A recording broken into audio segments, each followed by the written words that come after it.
We have the biggest panel ever. So we are a good family. We can squeeze in for one more person, I'm sure. I can just roll around. Okay.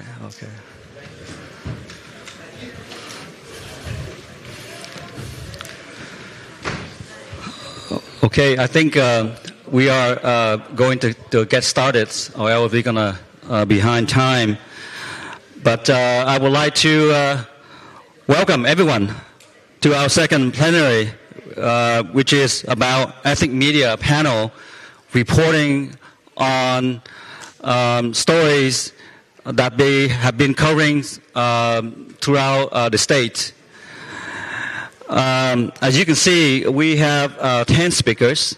So it means that whenever I introduce someone, you only have exactly 4 minutes to tell us about all of the things that you have been doing on the ground, stories. And I'm sure as journalists, we all can do it. So, as we all know, hate takes many forms, and it targets different groups differently. For example, the anti-Asian hate is really different from the Islamophobia against the Muslim Arab communities, and also racism against blacks and indigenous populations in remote rural areas is also very different from the ethnic tensions within the ethnic community themselves. And that is something that many of our journalists will talk about. So it's quite a challenge to give a comprehensive picture of what's going on in the state. But our media partners in this panel will do their best, since they are the people on the ground. And they will share some of their experiences and insights from the work that they do. So to start, we have Manuel Ortiz, who is a co-founder and editor of the Peninsula 360.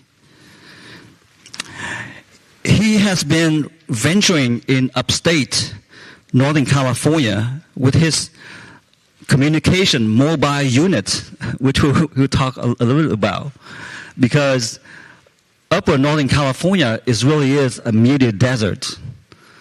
And that is something that he's going to describe to us about what it is when we talk about media desert and what does this media desert look like in that part of the state. And also about when we talk about hate, is the hate perceptions and the experiences in that part of the state, is it really different from the urban settings, from the Central Valley, and so on? And Manuel, he's so uniquely qualified because he spent a lot of time up there and speaking with the local people. So with that, I'd like to introduce Manuel Ortiz. So the floor is yours. Thank you very much. It's an honor to be here. I will try to speak very fast, but when I say 8 times lower than usual. So, what is a media desert? I'd like to start saying that I was raised and born in Mexico City, a huge city, but most of my work has been in rural and remote areas. I think it was a mistake that I was born in Mexico City, so I feel more like from a little town. I still working. I'm based in Redwood City in the San Francisco Bay Area, but I do local journalism there in the San Mateo County. But I also keep working in Latin America, mostly coordinating teams of journalists. The first thing I do when I go somewhere, especially somewhere that I don't know, is look for local journalism. We work always with local journalism. If you go to a little town in Latin America, even in a remote area, you will find a community radio station or local journalists. It was shocking for me to see counties or towns or communities in California with no media at all, no coverage at all. I'm going to talk for the minutes that that I still have, about Tule Lake, California. For the past 3 years, I've been working in the north of California, thanks to EMS and with my colleague Peter Schurman, who is around here. We have been working there. Especially, I'm going to talk about one experience in Tule Lake. Tule Lake is a small rural town, remote town, very close to Oregon, with population of less than 1,000. Let's say they say that it's half and half Latino, Mexicans, and half white. What we found there is a media desert because there is no media at all. But what is a media desert in this case? Just to put this in a few words, is a place where the stories of hate and love remain untold, remain invisible. Being there, something happened when we, Peter and myself, asked someone who worked for a local organization, white, is there hate or racism here? She said with no doubt, of course there is. And I have 1 minute video that I was going to share with you, but I don't think I have time. But I'm just going to say that. She said with no doubt, yes, there is a lot of racism in here. When you ask the same question to a farm worker that don't know you, they will say, no, everything is okay here. So that's why I stay the last time a little bit more than a week camping there, being with them and working with them and not working in the fields, but even having breakfast with them and everything. And after, if you ask the same question directly, they will say, no, there is no hate in here, there is no racism. But I'm thinking of one of them is Juanita. I say, Juanita, have you ever felt uncomfortable in your community? Have you ever experienced fear? She said, well, yes. Give me an example. She said, well, we are paying a rent, and recently the owner of this place just increased the price. And a couple of weeks later, he increases the price again. And when my husband asked, hey, excuse me, you just increased the price, he said, well, Mexican, if you don't like it, just go back to your country. And this is just one of many, many examples that you hear when you don't ask the question directly, that is there is hate or there is racism. But what I notice is that people get used to.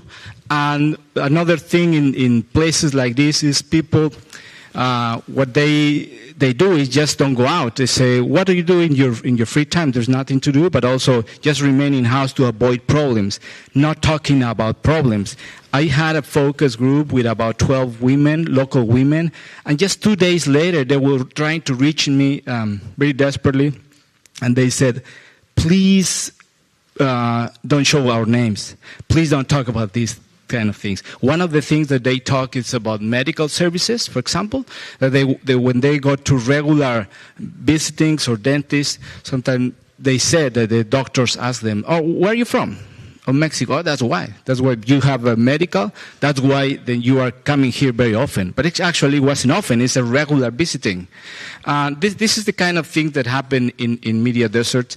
And something that that happened too is some of these women says that the kids experience a lot of bullying, especially motivated by the rhetoric of the former president Donald Trump. So during the elections, the election period, the bullying is increased a lot. And also what happened is that they said that when their teenagers were kids, they complained about bullying because they said in the school they told them, hey, now the president is in power, you and your family will be deported. Some of these kids that used to be kids that are now teenagers are kind of joining that kind of the discourse and are supporting even Trump. Why is that? The mothers are very surprised and they say, oh, because they want to belong. They don't want to be in the other side. So you have two options: remain quiet or be part of them. It's a way to avoid problems. So this is this is a big picture. I'm trying to speak very fast, but maybe in the questions and answers I can speak more about this experience. Thank you very much. So, I have one more point that, with Manuel that I spoke with you, and then also your reporting is that in these places, the people don't really know know what are their rights, that they have rights, not to be discriminated, right to have access to a lot of services. And at the same time, because since it's such a small town, whenever you voice something, they know who you are. And so there is a fear of reporting because you know that's going to be retributions. So I'm sure we're going to take more point on that. So next, I would like to introduce Leslie Layton, who is the editor of Chico Soul based in Butte County. And Chico Soul really is a small room, but we have always been so impressed as how they have been churning out such in-depth investigative reporting for such a newsroom, because you really take care of the quality of reporting that you do, and you report about different ethnic communities, different issues, and then one of the things that I think we often overlook is actually hate against the homeless people. And so, Leslie, please. Thank you, Julian. Yeah, and I'm so appreciative of being included in this, because Chico really is a different world from all of you who are in California's urban centers. And, it's not quite Tule Lake that Manuel was talking about, but it is a very conservative area. And I'm in a majority white community. We do have a large Latinx population, both at the university and in the community. We have a fairly large Hmong population in the county, and then smaller communities, African American and Native communities. So Chico Soul is an online publication that was originally bilingual. In our early days, we published in both Spanish and English, and now we only publish occasionally in Spanish. And one of the, I guess what I'd like to do is just mention a few of the stories that we have been involved in recently, where we've been able to respond fairly rapidly to the incidents that happened. But in one case, and Julian mentioned homelessness. We're near the foothills of the Sierra Nevadas, so we are really on the front lines of climate change, and we have an enormous number of community members who have been displaced by major wildfires. So this has really worsened the housing crisis, and we have seen the homeless community just grow exponentially in recent years. And it has become a very sort of explosive issue politically in Chico. So in one case, I was in a homeless encampment that is fenced because it was set up by our city to meet the requirements of a lawsuit. And my photographer was with me. We were conducting interviews with people living in the encampment when people driving by, or at least one car driving by, started shooting at the encampment with a BB gun. And it was really frightening. And, we had been told about this by people who are unhoused for months, that they were being shot at, that people drive by and shout, get a job, that they, get their stuff stolen, they get bullied, they get beaten up. And, to be actually there at the time was very sort of shocking to me, even though I had been told about it many times. And, we've seen kind of like conservative elected leaders and groups on social media use a lot of derogatory language toward the homeless. In fact, our law enforcement agencies routinely refer to homeless people as transients, which some people consider derogatory, but it's factually inaccurate, because we know from county-led surveys that the majority of homeless people in our area are from the area itself. They're not transient in any way. So I think this has led to, a lot of sort of, it's easy to view homeless people now as outsiders who are just there to sort of create a nuisance, or that's at least how it's being viewed. And so we've seen just this increase in number of incidents where they have been targeted. And early this year, my reporter, Natalie, who's in the audience, she and I did a story on a man who is wheelchair bound, and he was struck in the night with a bag of flaming feces. You know, this is a really gross and horrific attack. And so because we have connected fairly well with a lot of the activists in town, we have, you know, a large community of people who are working around the problem of homelessness, and we're connected with them. We were alerted to this really quickly, and we did a story about how some of the language that's being used and some of the policies that are being implemented are leading to these kinds of incidents of violence.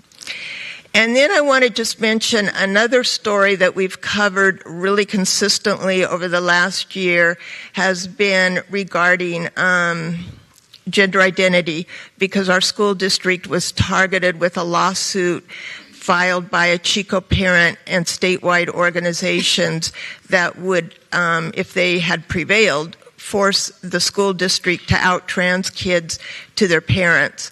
And so it was really an attack on student privacy, because it was all about one student who had confided something to a counselor in a confidential session. And we started going to the school board meetings and, you know, talked to a lot of the families who said they were feeling increasingly unsafe.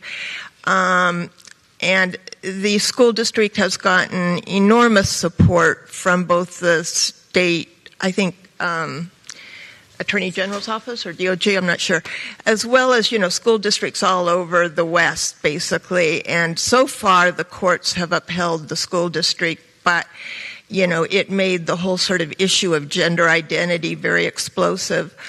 We've also covered, you know, stories about racial profiling and, you know, some of the other sort of things that you think of more typically as hate. And so, you know, we've tried to stay on this. And even though we're not in a real media desert, we still have a daily newspaper in Chico. We have a lot of local television news. We seem to be the only outlet reporting these things.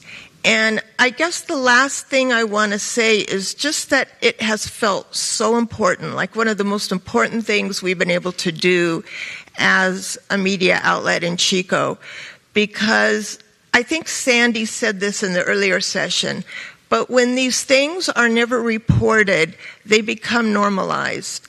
And people sort of write them off as, oh, that's Chico, you know, and the man, an African-American man who contacted us about racial profiling, you know, he was being told that, well, this is Chico, what do you expect?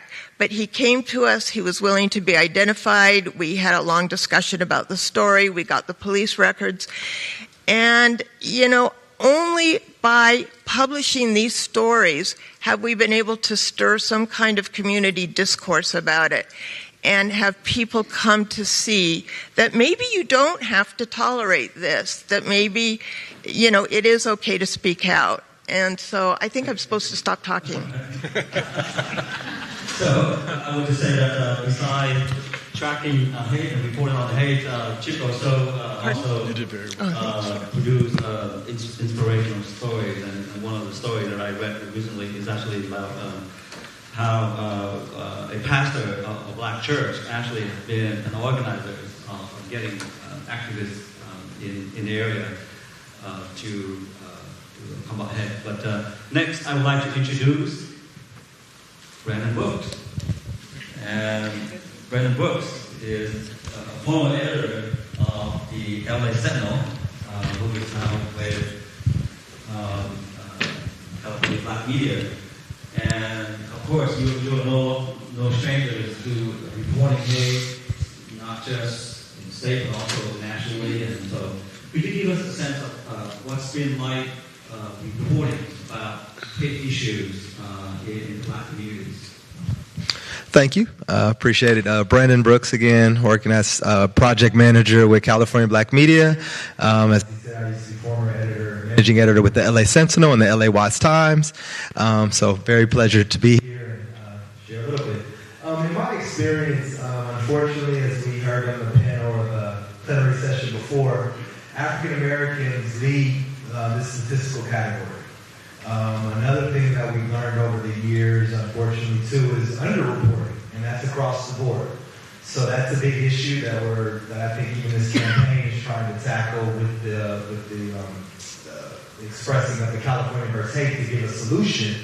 But the key is that people don't, unfortunately, not just our community, but many communities don't feel comfortable. But also we're here to take off that misconception, because I think many times there's this thought that, oh, minority communities are afraid of the police. They don't want to. There's a section of that. But I know I'm calling 911 if there's a problem. I know most of our community, we want that trust. What happens is there may be mistrust or there may be incidents that happen that causes friction within a sector of the community. But overall, we want the same policing. We want the same. But I think the ongoing issues, and I think the importance of media is that we usually play that role of safety, of people being able to articulate their stories. So I think one thing I don't want to ever let go in understanding when we run our newsrooms is that trust that we have on a daily basis. Many people call our newsrooms before they'll call a lawyer. They may call you before they call their mom, because they really don't know what to do. Sometimes they call the front desk to look for a lawyer. Where do I go? Who should I talk to? So many times newspapers are that community hub that points people in the direction, even if it's to almost give the legal advice before the lawyer. So, and then we also have that sanctity to say, hey, we'd like to be anonymous. So I think we don't want to break that. And I think that's why we all do this. And it's that important trust, but it's also making sure that we articulate these stories, that we do bring these. Another thing I want to bring up, I know we're talking about Stop the Hate, but another portion I urge as a former managing editor is I would also combat these atrocities with positive stories. I was never shy about, in a community newspaper, as I've heard on the panel, there's too many success stories in our community every day. There's so many beautiful things. I refuse to believe that this world that's painted through, let's call it broader media, or they may call it mainstream media, to be so negative, but it's because they are chasing those headlines. Same thing with these dopamine hits on social media. We're just, even myself, I get caught up sometimes. Oh my God, it's been 2 hours. And I don't know what I'm doing. I'm looking at dance videos, basketball. I'm like, oh, the algorithms are just trying to find anything to keep your attention. Even if it's the wars overseas. But bringing it back localized, it is the trust that we have. We don't want to break that trust. We also need the organizations that spoke before. The point of this conference is to get hold of these organizations, know who we can go to for quotes, hold these organizations accountable. I know there was some frustration. We can be frustrated. That's the job of reporters, is to hold them in task. We don't need to be friendly all the time. We can be friendly, we can be cordial, that's our job, but our job is to ask tough questions, do it on behalf of the community, and hold accountability. So I think overall, the main thing is just to keep an open mind. Unfortunately, many urban communities, we experience racism, we experience these things that become normalized, but it's not normal. And it's our job to point it out, to call a spade, but at the same time, give those breakthrough stories and maybe show the positive outcome that if someone received assistance, how they benefited on the outcome of it. So we're not always just looking at, oh, this person, God forbid, was shot last week. But maybe this person helped save someone last week.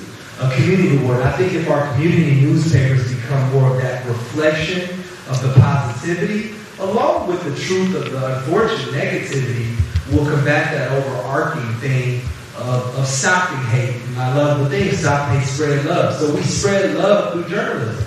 We spread empowerment through journalism. So I just think that's what I don't want to minimize, but I think the great thing about the last closing words is with this program is that we're able to allocate resources in our newsrooms to fund these articles. To be very direct, many of us don't have resources. The reason I jumped on the other side of consulting, I'm working with California Black Media as project manager, but I have my own firm, Rosemary Communications, to focus on getting advertising dollars to these newsrooms. These ideas are great, but if we can't pay these wonderful photographers and these reporters to come out, I don't know if anyone's trying to just do it for fun. We have to pay rent, and as inflation and things are changing. So just supporting, I think it falls in line with what we do, but I just want to just maintain that trust, the fervor to want to make a difference. And, I don't know, we're unapologetically, we're not afraid, but ultimately just to take that torch and do it on behalf of the community. And that's why we will be around, regardless of if the ad dollars come or not, the community will be the reason we're around for decades to come. So,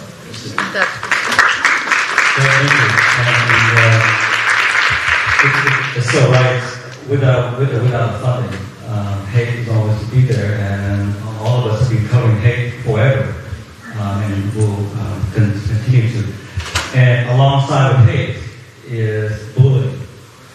Now, this is one issue that is impacting every community, regardless of age, regardless of ethnicity and income. And which is one of the special projects that we spearheading. And to lead us off on this project, I would like to introduce Danielle Parenteau-Decker. She's the managing editor of the Contra Costa Post, which is formerly the Richmond Post, was founded by Malcolm and he, as a black publisher. So one of the first things he did was to create a platform for black youth to talk about a lot of issues, and that's including bullying. And as a managing director, Parenteau get the chance to assign story as well as editing a lot of stories, so he can give us an overview of these issues. And over time, the platform that we created is not just for black youth, but also for multicultural youth in the San Francisco Bay Area. So, Danielle. Well, I didn't know until yesterday afternoon that I was going to be on this panel, so I hope my comments are right on time. Last year for Bullying Prevention Month, we asked some high school students in Richmond to tell us their experiences with bullying. And what was supposed to be one story became two, because we got just such a huge outpouring of responses from the youth. And I would say it could have probably been a lot more stories even. And like I was telling Julian when we spoke on the phone yesterday, it seemed like nothing was off limits. There was everything from the sort of stereotypical, relatively innocuous kind of bullying, like being called four eyes for wearing glasses, to one young woman who said that she was called a drug dealer because she's Mexican, or people who saw some candy in her purse and said that it must be drugs because of what her background was. Several students said that they were called slurs often. The N-word came up over and over again in the responses along with other slurs. People said that they were made fun of for being immigrants, for having trouble pronouncing words in English because it wasn't their first language, for the way they looked, for being a tomboy, for not fitting somebody's idea of what they should look like or what they should act like.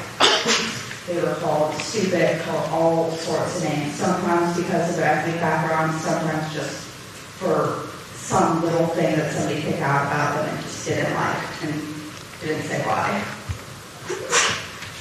And it's easy sometimes to say that words don't hurt. We say this, when we're kids, no sticks and stones, but we say words don't hurt, but they do. Then that trauma, it affects some of our children, and it continues to affect them as they get older. But the trauma doesn't wait. It's hurting them right now. It's why also come along our reporting that kids are struggling with their mental health. There's increasing rates of depression and anxiety, even suicidal ideation, suicidal attempts in children as young as 8 years old. And this bullying isn't the only reason, but it is a huge factor along with the other manifestations of hate and bigotry that is happening all throughout all of our communities. And so then the question becomes, bullying is the new thing, but why is it happening like this now? Why is it that, as was mentioned in an EMS panel around the same time of the student responses, why is school bullying on the rise? And so later on, we had students again, we asked them to tell us how they view their own racial identity and how they think other people their age view race. And one thing that came up multiple times was that they don't see, in both bullying response and abuse, that they don't necessarily see a lot of bullying in person, but they do see it online all the time. They see it in social media. Like the last one, they're playing video games. That was the same thing that was said in that by one of the panelists on that EMS briefing, that they experience this hate online, and then over time it starts to bleed into real life. And it affects how they treat and engage with people. First, when they're hiding behind the screen and username, and then eventually they don't need to hide behind that anymore. But also, I have to say, I agree with what Brandon said about acknowledging the negative and not forgetting that it's there, but also highlighting the positive and remember that not everything is bad. So I want to wrap up with one student story in particular. This young woman, she wrote about realizing when she was in middle school that she was a lesbian and being horribly bullied by students who would tell her, like, we don't know if you're a boy or a girl, and then that elevated into treating her like she wasn't even human. She said she was bullied so badly by her classmates, she didn't want to be there, she didn't want to live because it felt like it was never going to stop. But it wasn't just her classmates. Her own parents made her feel like there was something wrong with her. Instead of being told it gets better, another family member told her it only gets worse. She dealt with cyberbullying as well. She was diagnosed with agoraphobia when she was in high school. But she stuck with it. She stuck it out. She stayed in school. And she is now an intern at KQED and one of our star reporters, regularly covering various local city council and school board meetings. Thank you so much, Danielle. I don't mean to put you on the spot, and we didn't talk about this, but I was just wondering, and if it was all okay with you, is that of the voices that you represent and you advocate for, is that you are also Native American. So is this something that you can share about that? And if not, then we next week. Well, thank you for mentioning that, Julie, and gracious. I have distant Native American ancestry, so I'm not really the person to speak about that. Okay. Okay. So next, we have a youth activist, and her name is Lida Fedora. It's very unusual for someone at her age to be so outspoken and also so eloquent in addressing the issues against Asian hate and also on youth here. So since she's so eloquent and such a good speaker, I'm just going to let her talk to introduce herself and talk about the issue that confronting her generation. Nina. Hi, thanks for that introduction. My name is Nina. I am a junior in high school. I'm 16. I'm missing school today, right now, but so I'm glad to be here. So I can talk a bit about my work, I guess. I founded a South Asian American hate group called AAPA Rising a few years ago when I was in middle school with my friends. And it was in response to a large uptick in anti-Asian sentiment and anti-Asian hate that we were seeing, and also a lack of representation for Asian American youth specifically. When there is hate in our American discourse, it seeps into what the youth are talking about, what the youth are feeling as well. And if there's hate in our political spheres, it seeps down into the schools and to what we're seeing every day as youth as well. And I think that's an important perspective to think more about, and that's why we founded AAPA Rising, to give more platform for Asian American youth. So when you think about AAPA bullying and you think about the large rate of mental health crisis for Asian American youth specifically, you can think about it from an issue, a cause, and there's also a solution to it. So there is a way that we can combat this, and there is a way we can get better from this. But starting with the issue, we have seen, again, a large uptick in hate and violence targeted at the Asian American community. AAPA Rising currently has over 150 chapter leaders across the U.S. And a little while ago, we gave them like a Google form. We asked them to fill out and talk about their experiences as Asian American youth and about the world they face. And we got a large outpour of responses of them talking about all kinds of incidents that they had experienced, how they felt unsafe in certain classrooms, how it was greatly impacting their mental health.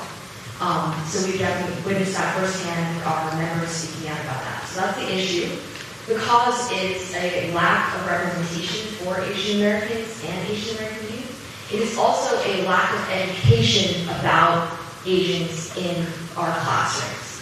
Even as a person who's grown up her entire life in California, I have heard very little Asian American history or Asian Americans mentioned in our history classes and in our history textbooks, and I think that is a real problem that is greatly adding on to bullying, because if we don't talk about the history of Asians in America, it makes us feel like we do not belong in this nation, and we will continue to be foreign entities. So I think that the causes, again, that lack of representation in our schools, in our discourse, in our media, in our news as well. I remember with the pandemic happening at first, we were hearing about it from family, friends, and from alternate media sources about this rise in hate, but it didn't really reach like mainstream media until around like the beginning of 2021, which is wild because it's happening for all of 2020. So I don't know what happened there, but I'm saying we need more representation in media. So on to the solution. There's definitely a solution to this, and the solution is to include ourselves in Asian American history. My organization, one of our main efforts has been to volunteer to teach an Asian American history lesson in classrooms and to get that AAPI history out there, to talk about the stereotypes and things that we're facing, and to teach kids that these stereotypes are wrong, and here's the historical evidence to back it up. We've been here for centuries. We've been here a very long time, and we belong here. So that is a way that we can solve this, is by having our voices represented in classrooms. AAPI Rising also aims to promote Asian voices through art, speech, and writing. So we have art corner. We try to get youth to express themselves in any way that they can. And that's about it. Thank you for having me. Well, thank you. We have another youth voice, and that is Justin Ma. Justin is a high school student in the San Francisco Bay Area, but also he's also a youth contributor to the SeaTown Daily and also to EMS. And what Justin will talk about today is kind of unique, is that when we talk about politics and all this rhetoric tension around the world today, we tend to focus on the adults, society, but all of these things actually also affect youth. And as someone who was born in China and now growing up in America, Justin is torn by the two cultures that he loves. And so he's going to share with us the experience that he had experienced in school, as well as some thought he had on all these racial ethnic tension that's going on, and also between the two countries, China and the U.S. Justin. Thank you for that introduction. I'm Justin. I'm Chinese American. I was born in China, raised in San Francisco, and I'm currently a senior in high school.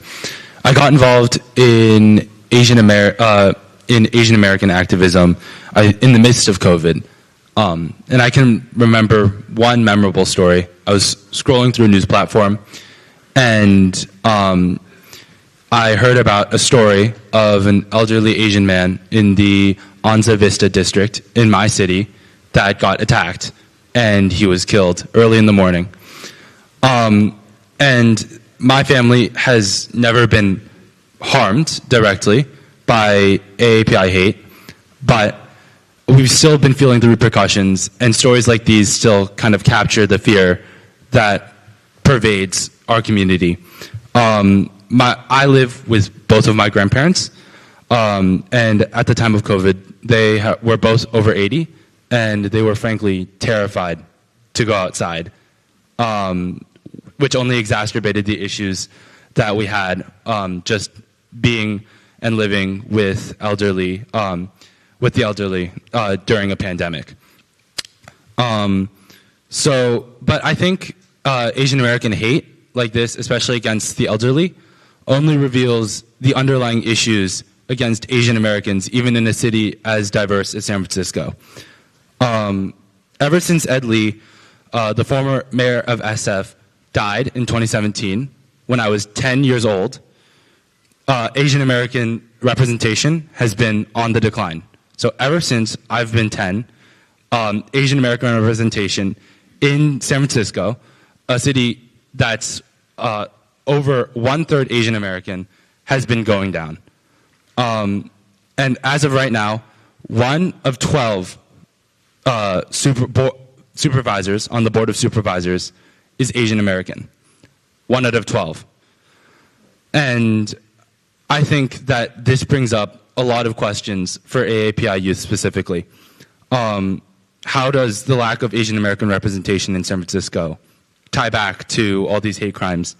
And what message are we even telling students, the future of San Francisco and California, both Asian American and not, about what being Asian American and BIPOC in San Francisco means? And frankly, the message that we've been receiving as students is that Asian Americans don't belong in political spaces, and Asian Americans are not politicians.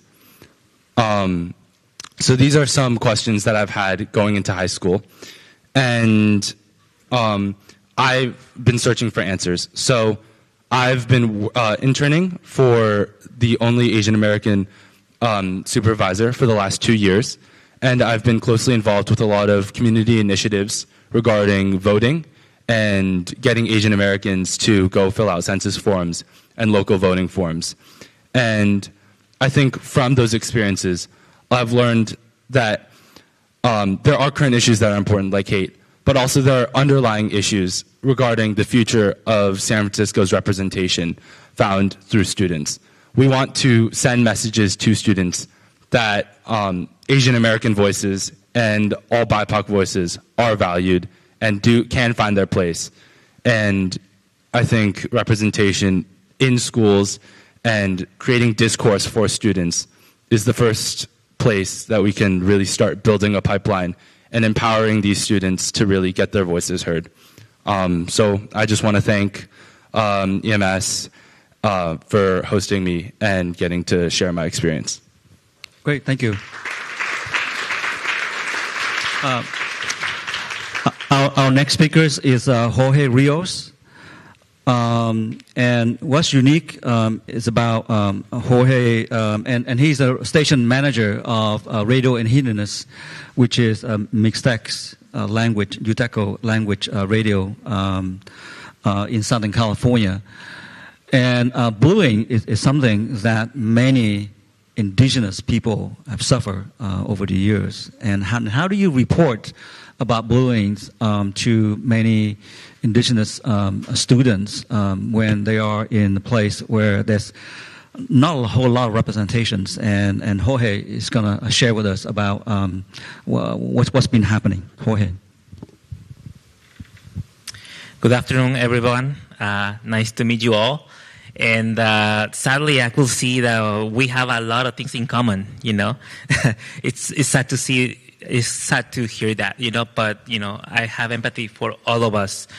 I'm going to share an experience that we had with a piece of reporting that we did at a local high schools in Oxnard, in which our indigenous youth were being discriminated against by being called derogatory names and discriminatory names like Oaxaquita, that means little Oaxaca, you know, and that's a term to call people that are little and are dark skinned, you know, and that are usually indigenous and they don't speak Spanish, less English, of course, you know. Our indigenous youth has suffered some identity crisis. They feel that they don't belong, that they're afraid of saying that they're indigenous, you know. Besides being called Oaxaquita, there are other words that I just learned too, you know. Sometimes they're being called cross borders or eat tacos, you know. some words to discriminate them, And another thing that we learned is that there is a lack of cultural competency, in regards to the staff of the schools, like they don't know who are the students, and this is something that Mina said, like they don't know who we are. And part of the work that we're doing in Radio Indígena and MICOP is sharing our stories, like an image is worth more than 1,000 words. So we're inviting people to get to know us, to know our stories, to create that empathy, because if we don't share ourselves, we don't share our stories, like people are not going to get to know us, And believe me, when they get to know us, they're going to love us, because we're so special as everybody is special here, And I love the slogan, stop the hate, spread the love. I know that hate has been normalized, and I'm all pro normalizing love. Okay, and thank you. And communicating this love with people that they don't know us. People that have been disinformed or malinformed. People that live in silos. Our brothers and sisters that live in the Midwest. That they only know white. They don't know any other color. So they need to hear our stories as well. And I'm sure when we connect with them, they have similar struggles that we have.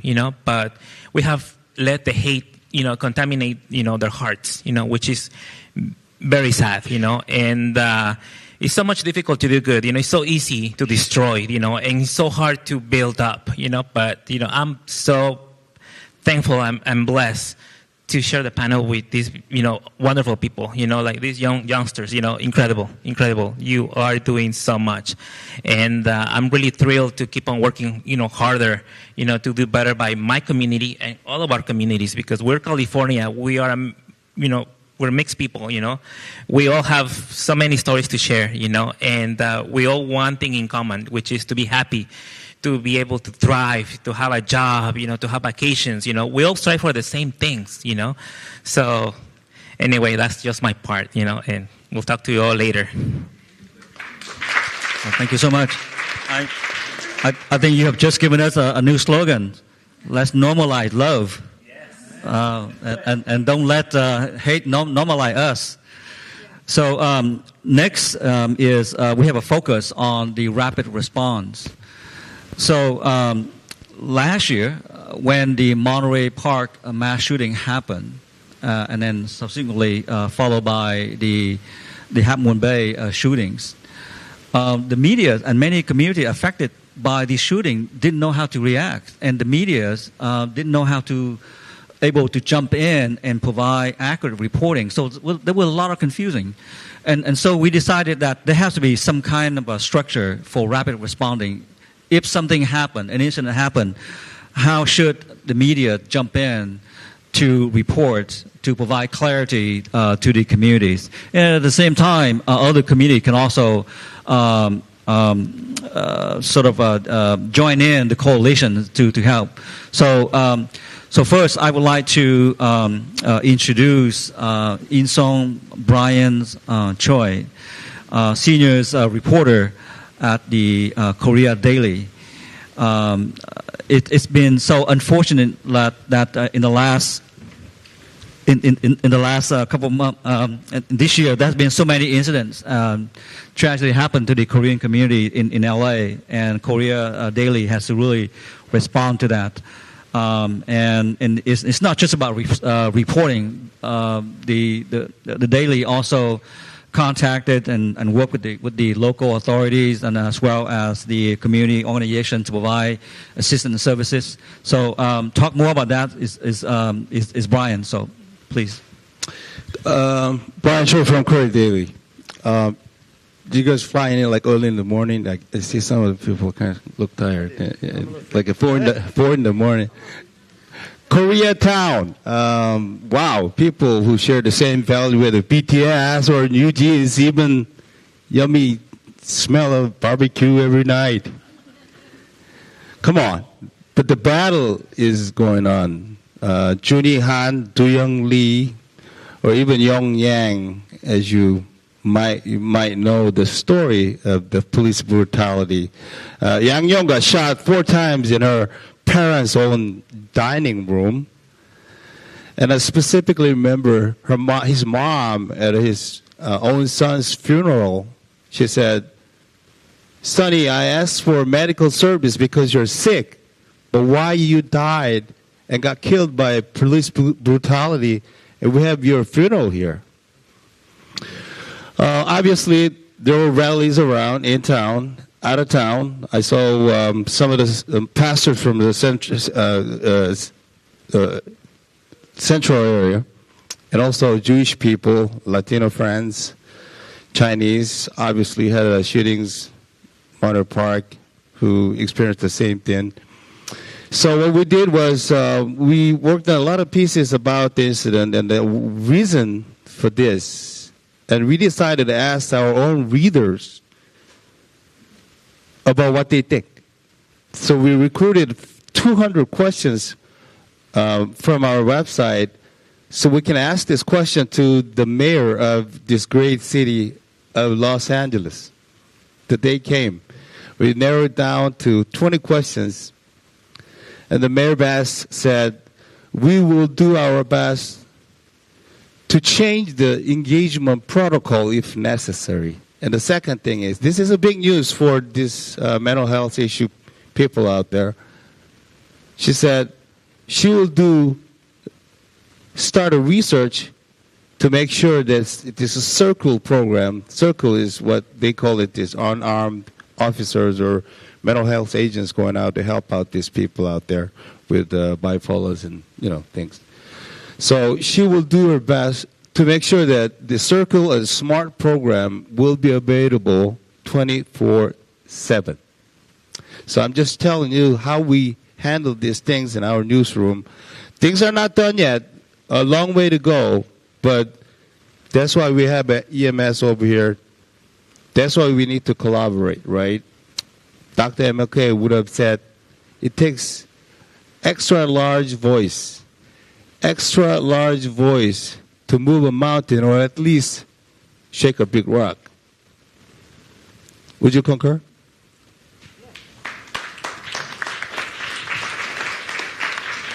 Great. Thank you.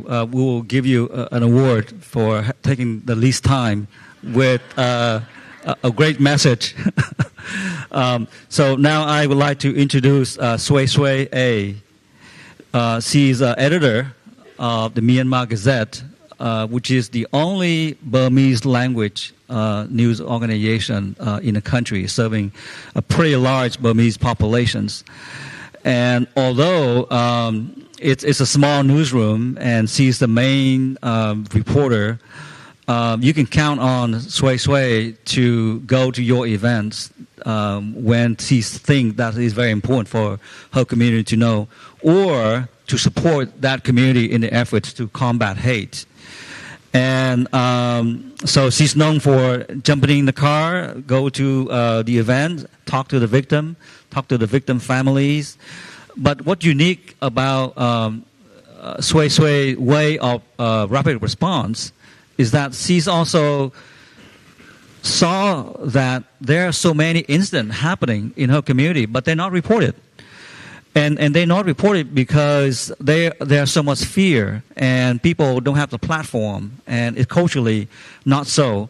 So she organized several communities forums to address these issues. And at the same time, these forums are actually also the platform for people to share their stories, and they can be reported about. So instead of the incident happen and then you go there and report about, they come to you and share. And also the whole communities get to hear about that, and also the parents, because sometimes it's very difficult for parents to talk with their children. And the kind of story that the youth came out to this forum, it's just amazing. They talk about how they've been discriminated, how they suffer it. But I'm going to let Sui to give more of her stories. Such a unique way of responding to hate in her communities. Sui. Thank you, Julian. Yes, as the only Burmese newspaper media outlet for the grassroots level local Burmese community statewide, and as a main reporter of our newspaper outlet, my rapid response has been about responding to tragic incidents, but also address the hate issue that we're about to explore. So last year, there was the suicide case in San Francisco Bay Area. It was happened in early November 2023.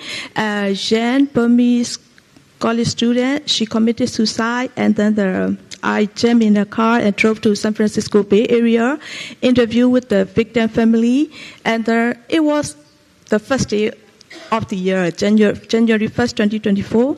So I reached out to the family, and then the interview and published the story article. And then on the same day, I reached out to the Asian Health Services in San Francisco Bay Area, which is the main resources for the mental health services for Asian community. The main key factors in our community for hesitating to connect to the mental health services is first is the language barrier. The second is the concerns of the privacy.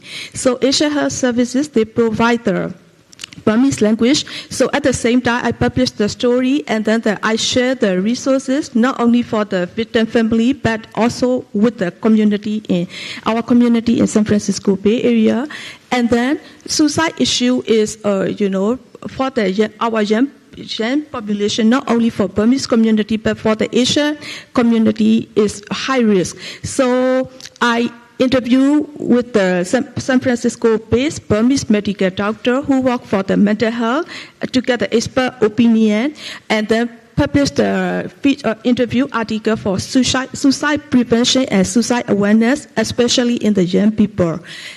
This is the first day in January. And then my second rapid response is in June 28, 2024, the police shooting case. The police shoot and kill a 13-year-old Burmese refugee Korean boys in Utica, upstate New York. So I flee to Utica, upstate New York, and interview the victim family and the local community. The local community, not only the Burmese community, but other, African American immigrants, and then the other immigrant community in the upstate New York, they wanted the justice, they wanted the clarity, and they wanted the answer of how this 30-year-old boy has been killed. He has completed his middle school 2 days before he was shoot and kill. So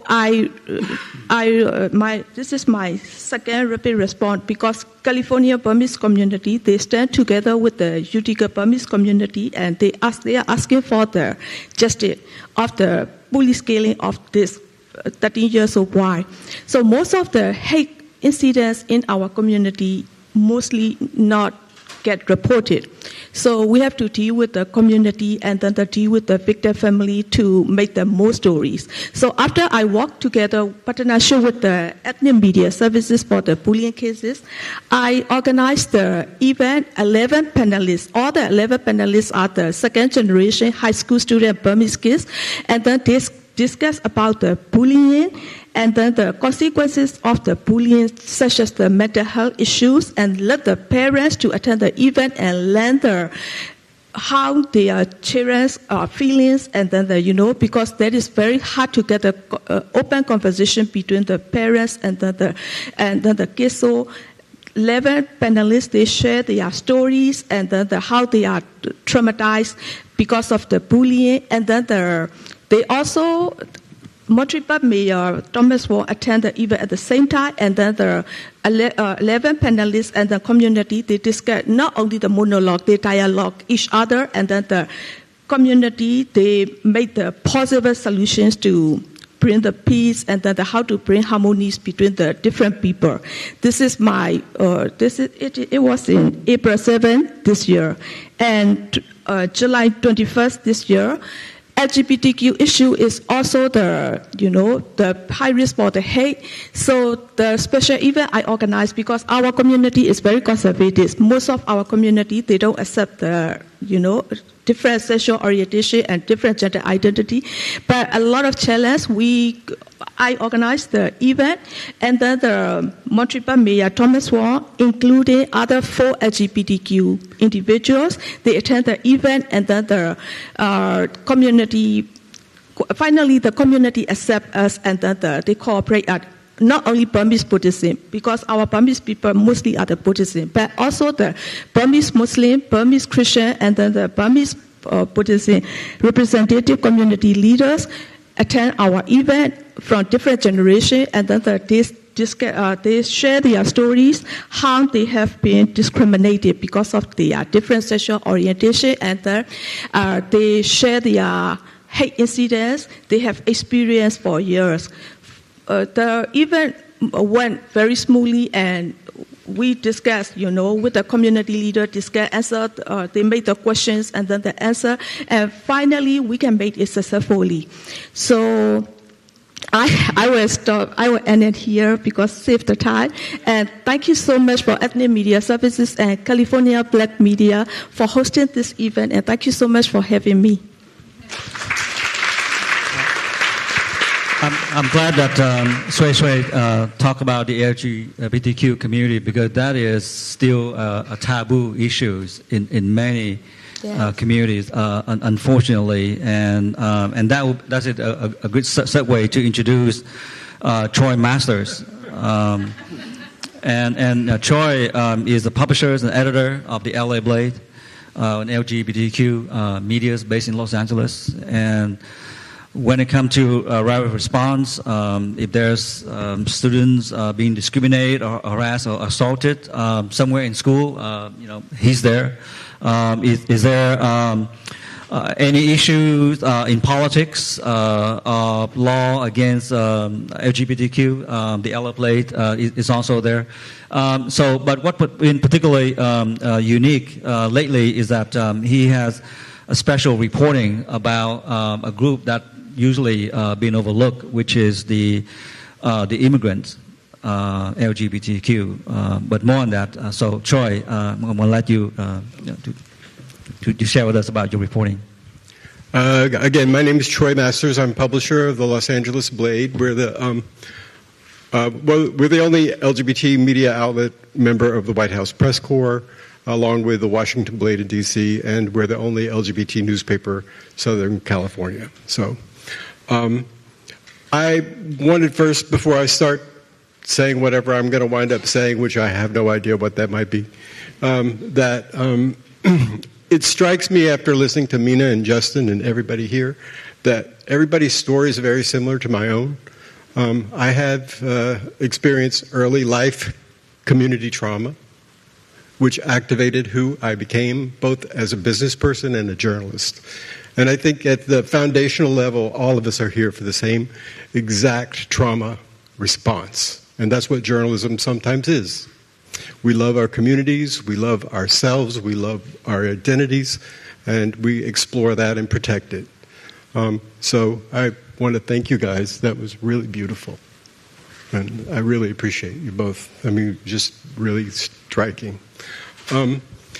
In December last year, I held an event which sort of changed my whole thinking. And the event was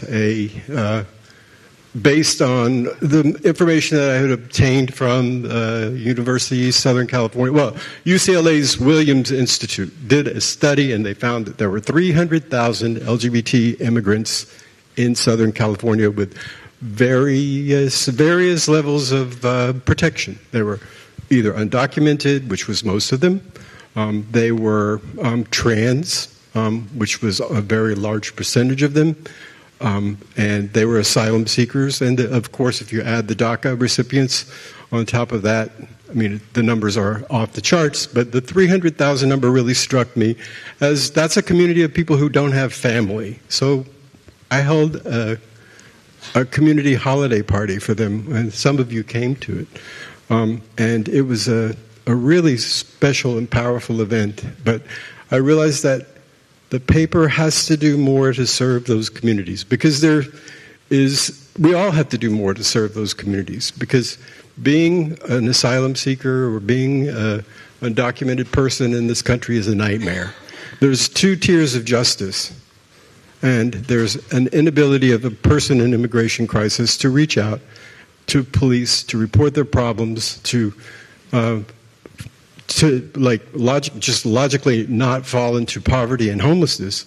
And a lot of predators are after these people. They become sex trafficked.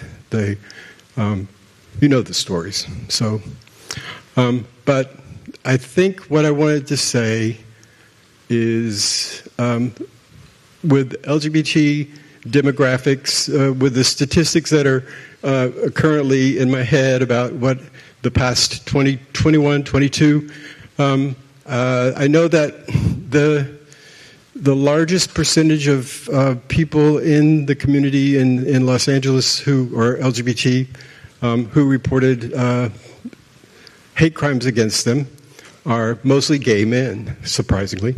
Not surprisingly. And among them is about 42% Latino men who report violence against them.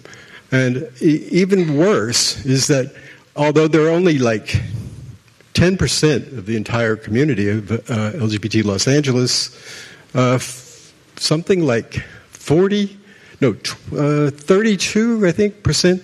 I have to check the numbers, but some high percentage, like above 30%, are black. So, I mean, the stories just, you know, those statistics and the stories that can come from those are just remarkable things, you know, and they deserve all of our attention.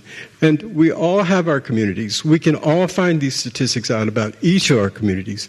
We're all valuable communities. And like, but I feel like it's important to focus on minority communities. I am a white guy, obviously.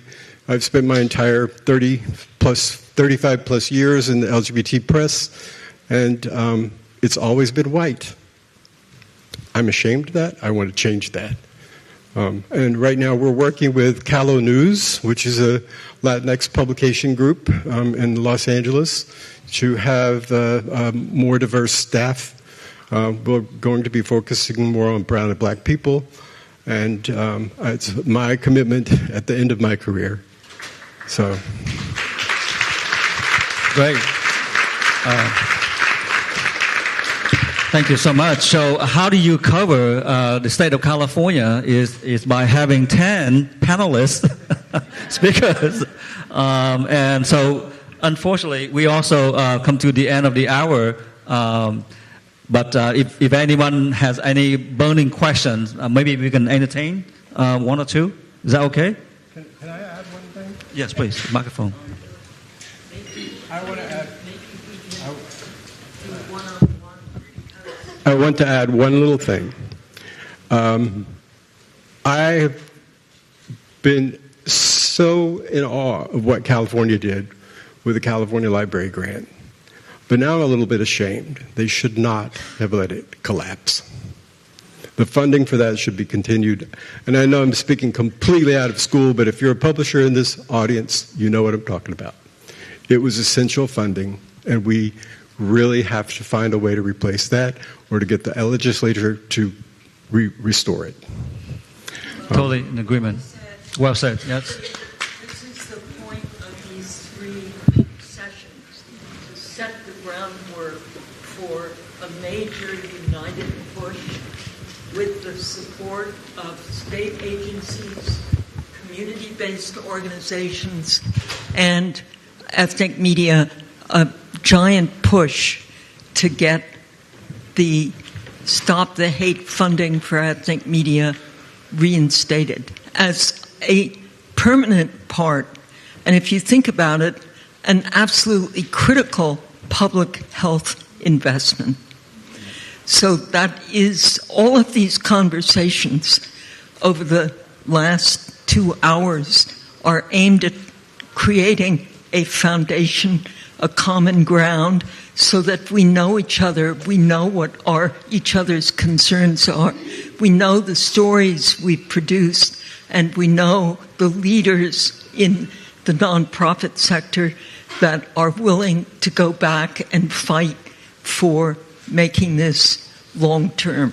So, yes, you hit the nail on the head, and it includes having Attorney General Bonta here. As long as people don't mind staying until Bonta comes, we've got a few minutes, but we need to give Bonta a good audience. But so don't go away.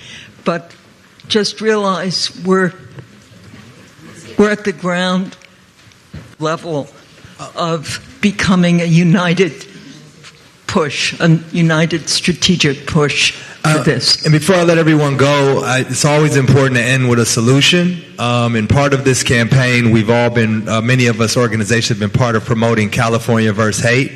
And it's 8338 No Hate, which is a solution for people to start reporting. It's a statewide organization. In LA, we have 311 and LA vs. Hate. But I think it's important with these articles and through media that we give a solution within reporting the problem. So I would urge you all to push people to report at CaliforniaVSHate.org or call the number 8338 No Hate. Thank you, everyone. Great. Let's give all our panelists a round of applause. Right. Thank you so much.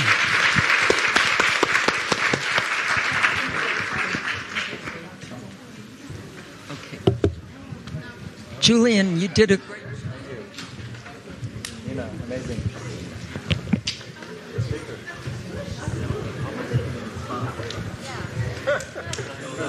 It's like thinking about what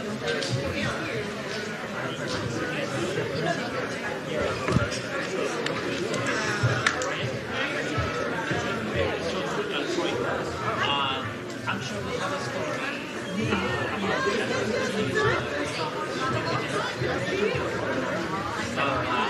Thank you guys so much for I was looking at today and I saw the news about the 24-year-old adopted friend's house died. I had heard about it. Yeah. You guys work with trans Latina coalitions at all? Yep. Yeah. Bambi? Yeah. Okay, wonderful. That's awesome. Okay, cool.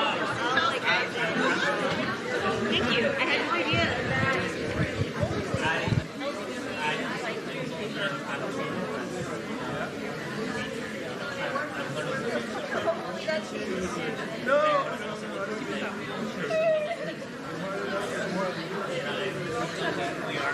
Yeah, thank you for elevating queer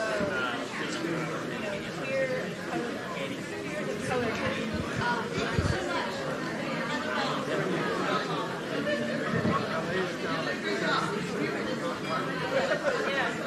I work for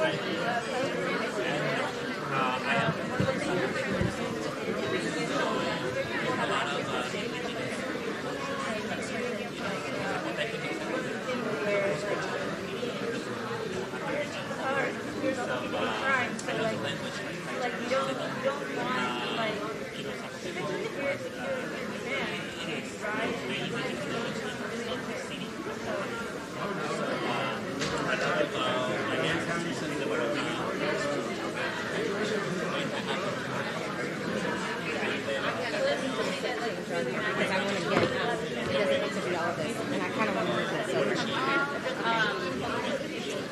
So I can text you then when we come in? Yes, I'm looking right here. Okay. And if you just stay like right upstairs, and I can tell you, okay, you come down because I'm going to get them. Okay. Yes.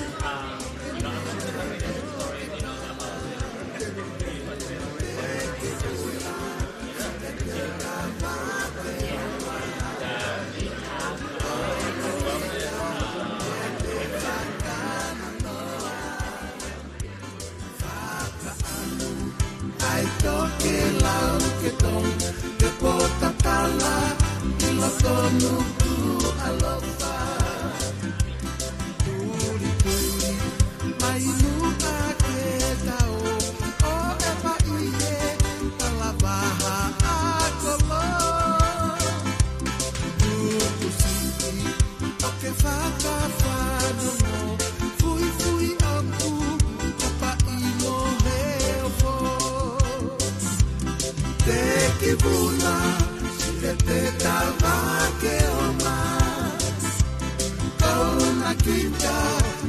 te whakana noa whakaamu ai toke lau ke tonu ke pota kala I lo tonu tu alofa ave nui o halatu koula venu kesi Ie guma moiahi Bongia Ie fasi moia Hangi hangi pea Me matala masani Te kibuna Si te tentava ke oma Kona kita Te whakana noa Whakaamu Ai toke lau ke tonu Ke potan tala I lo tonu tu alofa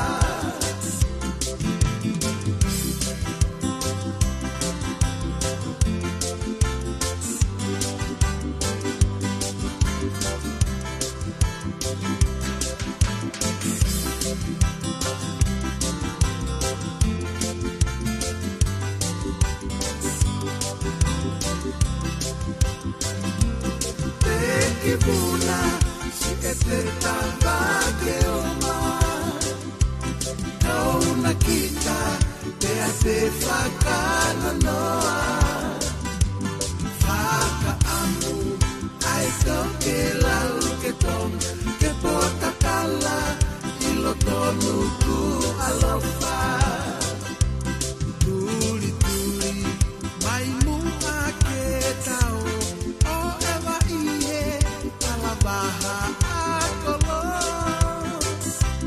Tuku siti Oke whaka whanongo Fui fui oku Opa imo he ofo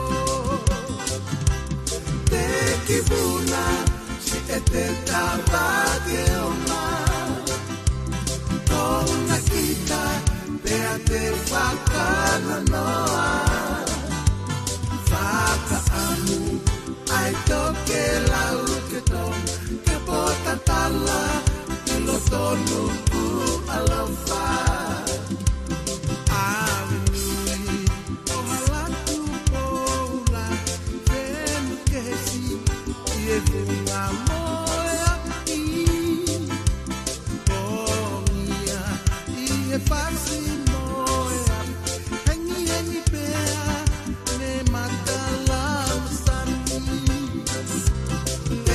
Kibuna si ete tava ke oma Kona kita te ate whakana noa Whakaamu ai toke lau ke tonu Ke pota tala I lo tonu ku alofa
Kaulia mo whakamatala kisi I opani pai toko taha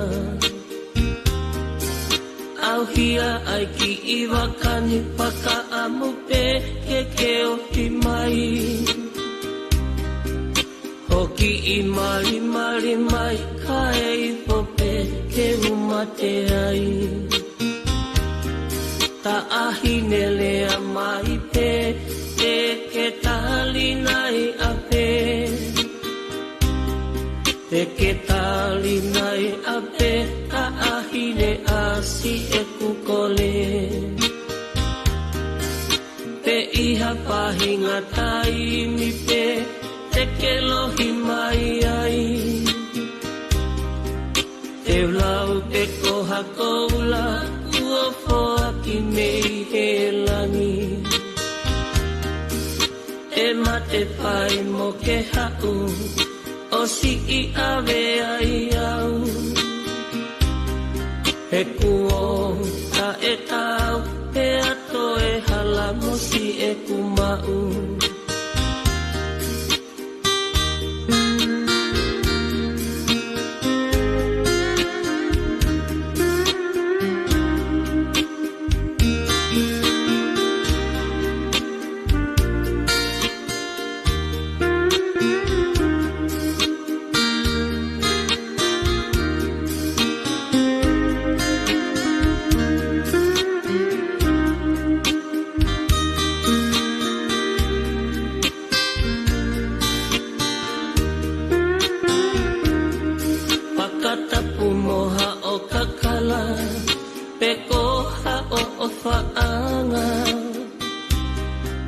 Kaulea mo whakamatala kisi I o panikai toko taha Auhia ai ki I wakani whakaamu pe ke opi mai Hoki I mali mali mai ka e pope ke mate ai Ta ahi nele a mai pe te ke tali nai ape Te ke tali nai ape ta ahi ne asi e kukole Pe iha pahinga tai mi pe te ke lohi mai Te ulau pe koha koula tua poa ki mei he langi E mate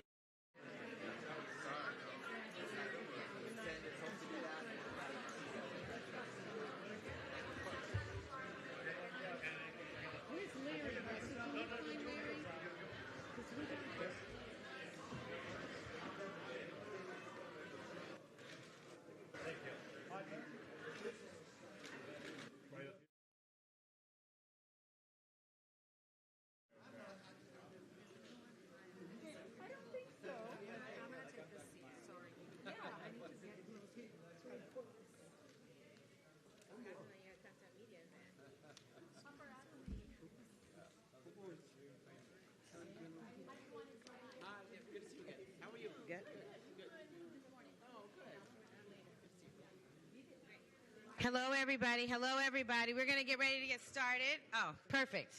I was looking for our moderator. No. Huh? So we're getting ready to get started. Thank you. I know we've been a little bit off schedule, but this is all worth the wait, right? Are you guys having a good time? Great, great. So I'm going to let people file in and take their seats so that we can, I know that the Attorney General has a tight schedule, and so we've been trying to ram it. So we're going to just dive right into our conversation today, which is being moderated by the one and only Mr. Larry Lee, the publisher of the Sacramento Observer. Thank you, Larry. Thank you, Regina. All right. All right. Well, thank you, everyone. Let me just say welcome to Sacramento for those of you who are visiting. This is my home. At one point was your home as well, too, as a younger person. Bella Vista, right? BV. BV. All right. So we're going to have a really wonderful conversation here. We are mindful of the Attorney General's time, so we're going to jump right into it, if you don't mind. Again, I'm Larry Lee. I'm president and publisher of the Sacramento Observer. The Observer has been publishing. Thank you. The Observer has been publishing here in Sacramento for 62 years, and would like to make sure that we talk to you a little bit about the things that are going on throughout our state. So let me give a quick bio for those who are unfamiliar with Rob Bonta. He became California's 34th Attorney General in 2021, making history as the first Filipino American to hold the position. Absolutely. That deserves a round of applause. Inspired by his parents' activism and social justice movements, Bonta pursued law to fight for those wronged by injustice. He graduated from Yale University and Yale Law School. In the state assembly, Bonta led efforts in criminal justice reform, including banning private prisons in California and advocating for the elimination of cash bail. He also championed racial, economic, and environmental justice. Before his assembly career, Bonta was a deputy city attorney in San Francisco, and he was born in the Philippines. He immigrated to California as an infant, and he and his wife, Mia Bonta, have 3 children. And she serves in our state assembly as well, too. So welcome. Thank you so much, Attorney General Bonta, for joining us. Thanks for having me. All right, so we're going to jump right into it. The first thing we'd like to talk to you about, of course, is about hate crimes. Many of us have been talking about that throughout the day. The latest hate crimes report shows an overall decrease in hate crimes across California, yet African Americans, religious, and LGBTQ communities are still experiencing elevated levels. What are your thoughts on the findings? Let me first just say hello. I'm honored to be here. It's always exciting for me to be here in Sacramento.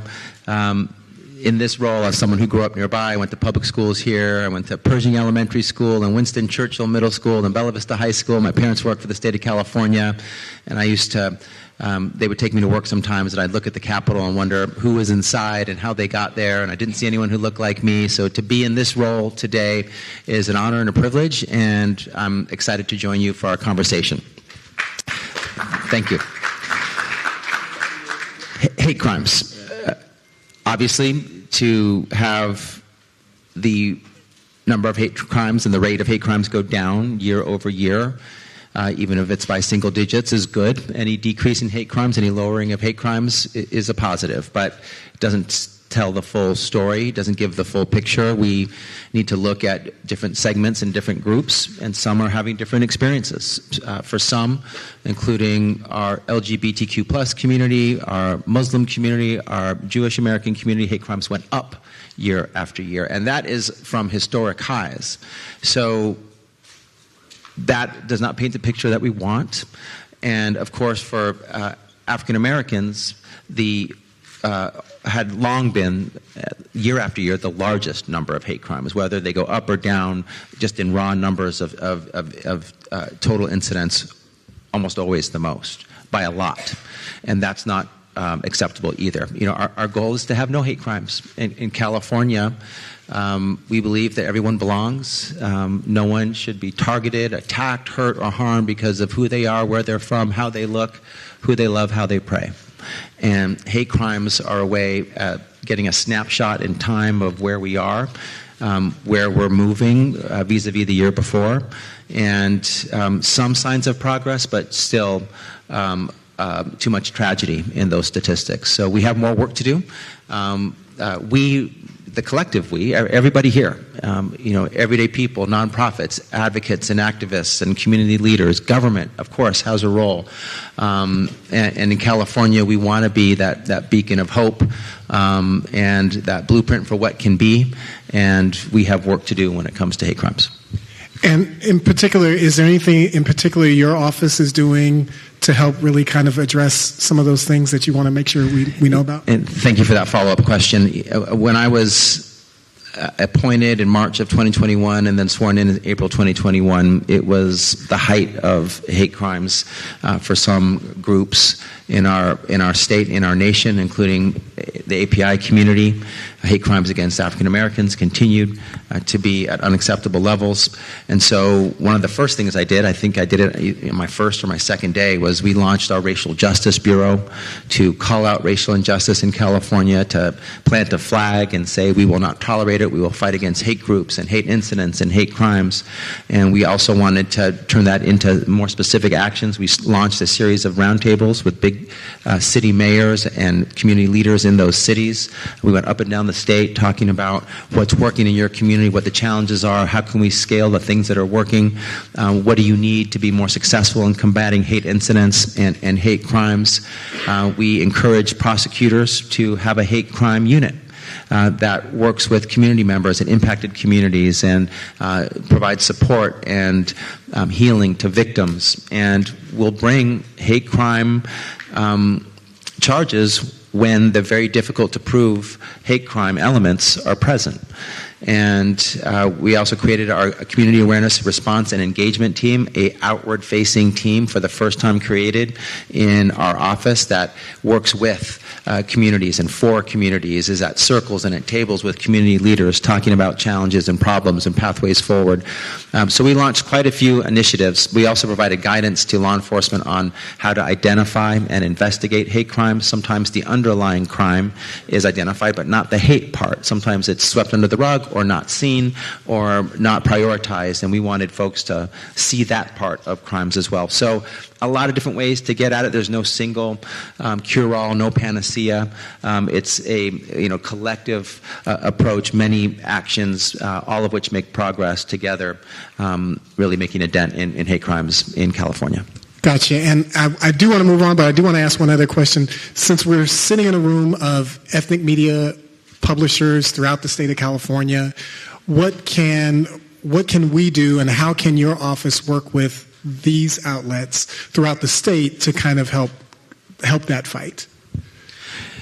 There's a couple things that we've learned are ongoing challenges. One is reporting. Folks will report a hate crime to someone they trust, or if there's not someone they trust, they won't report it. And so it goes unreported, unknown about, unaddressed, and law enforcement is sometimes a trusted entity to report to, sometimes not, depending on the individual, their relationship, their level of trust that's been built or not over time with law enforcement.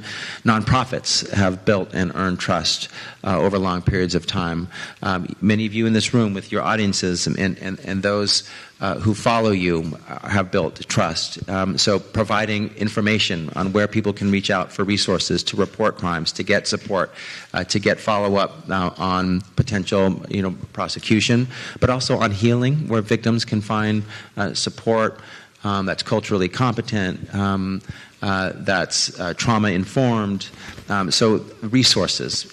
Sometimes people know they have a problem, but they don't know who to turn to, where to go, and the ethnic media can be a source of very treasured and valuable resources. Education is another place where we need to do more. Things like ethnic studies, circles of cross-cultural understanding.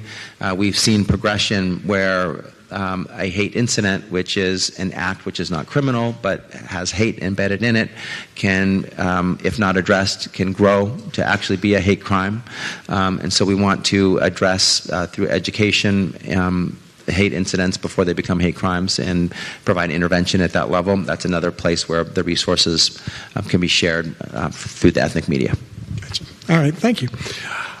Sorry for those if they know that I went off script a little bit there. Okay, moving to housing and homelessness. Your office has sued several California cities over housing policies, citing state laws that require towns to update plans based on community needs. California's lack of affordable housing continues to be a concern. How is your office holding cities accountable and ensuring that they are removing roadblocks so we can increase our housing supply? Our office enforces the laws of the state of California, and they come in many forms. Criminal law, of course, healthcare law, constitutional law, civil rights law, and yes, housing law. There are laws in the state of California that provide a duty and a responsibility, a legal obligation for certain entities, including cities, to take certain steps to address our housing challenges. We've, in the state legislature, including when I was there, have passed a number of housing laws which have streamlined the production of housing, have made it more expedited, have made it more what we call by right and not susceptible to discretionary refusals, so that if certain conditions are met, if certain elements are met in a project, it must be approved and it must move forward to build more housing. We, as you know, because of your own lived experiences and your own eyes, as well as the data, we have a massive homelessness problem in California.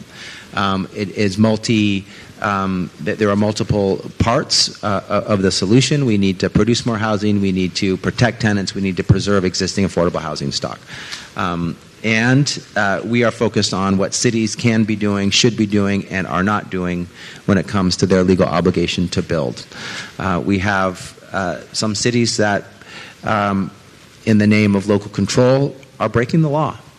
Knowingly sometimes, intentionally sometimes, deliberately, and not participating in the collective solution that we need in California to solve our housing challenge. I've asked all cities, act in good faith, do your part, follow the law. And if you build more housing, you don't need to build all of it. I tell all of our cities, none of you need to build all the housing we need, but all of you need to build some of the housing that we need. So do your part. Participate in a solution. Don't say no when it's against the law to say no to building more housing. And some have continued to say no, and some, want the fight. Huntington Beach stands out as just very brazenly breaking the law with no legal basis for it, and in the process not participating in our state's collective solution to our challenges. So we've taken on, cities like Elk Grove and Pasadena, Huntington Beach. We've worked with others like Corona and Encinitas who have asked us to collaborate with them to identify a pathway forward where they can have what is called a certified housing element, their plan to build the housing that they're required to build, and get on a pathway to success. And we never want to sue anyone.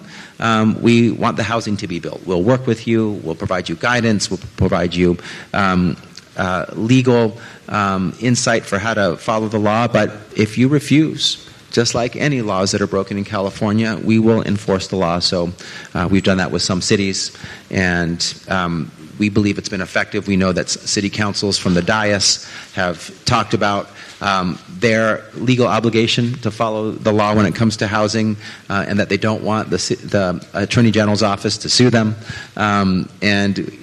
So that's the message we want people to know, that someone's looking.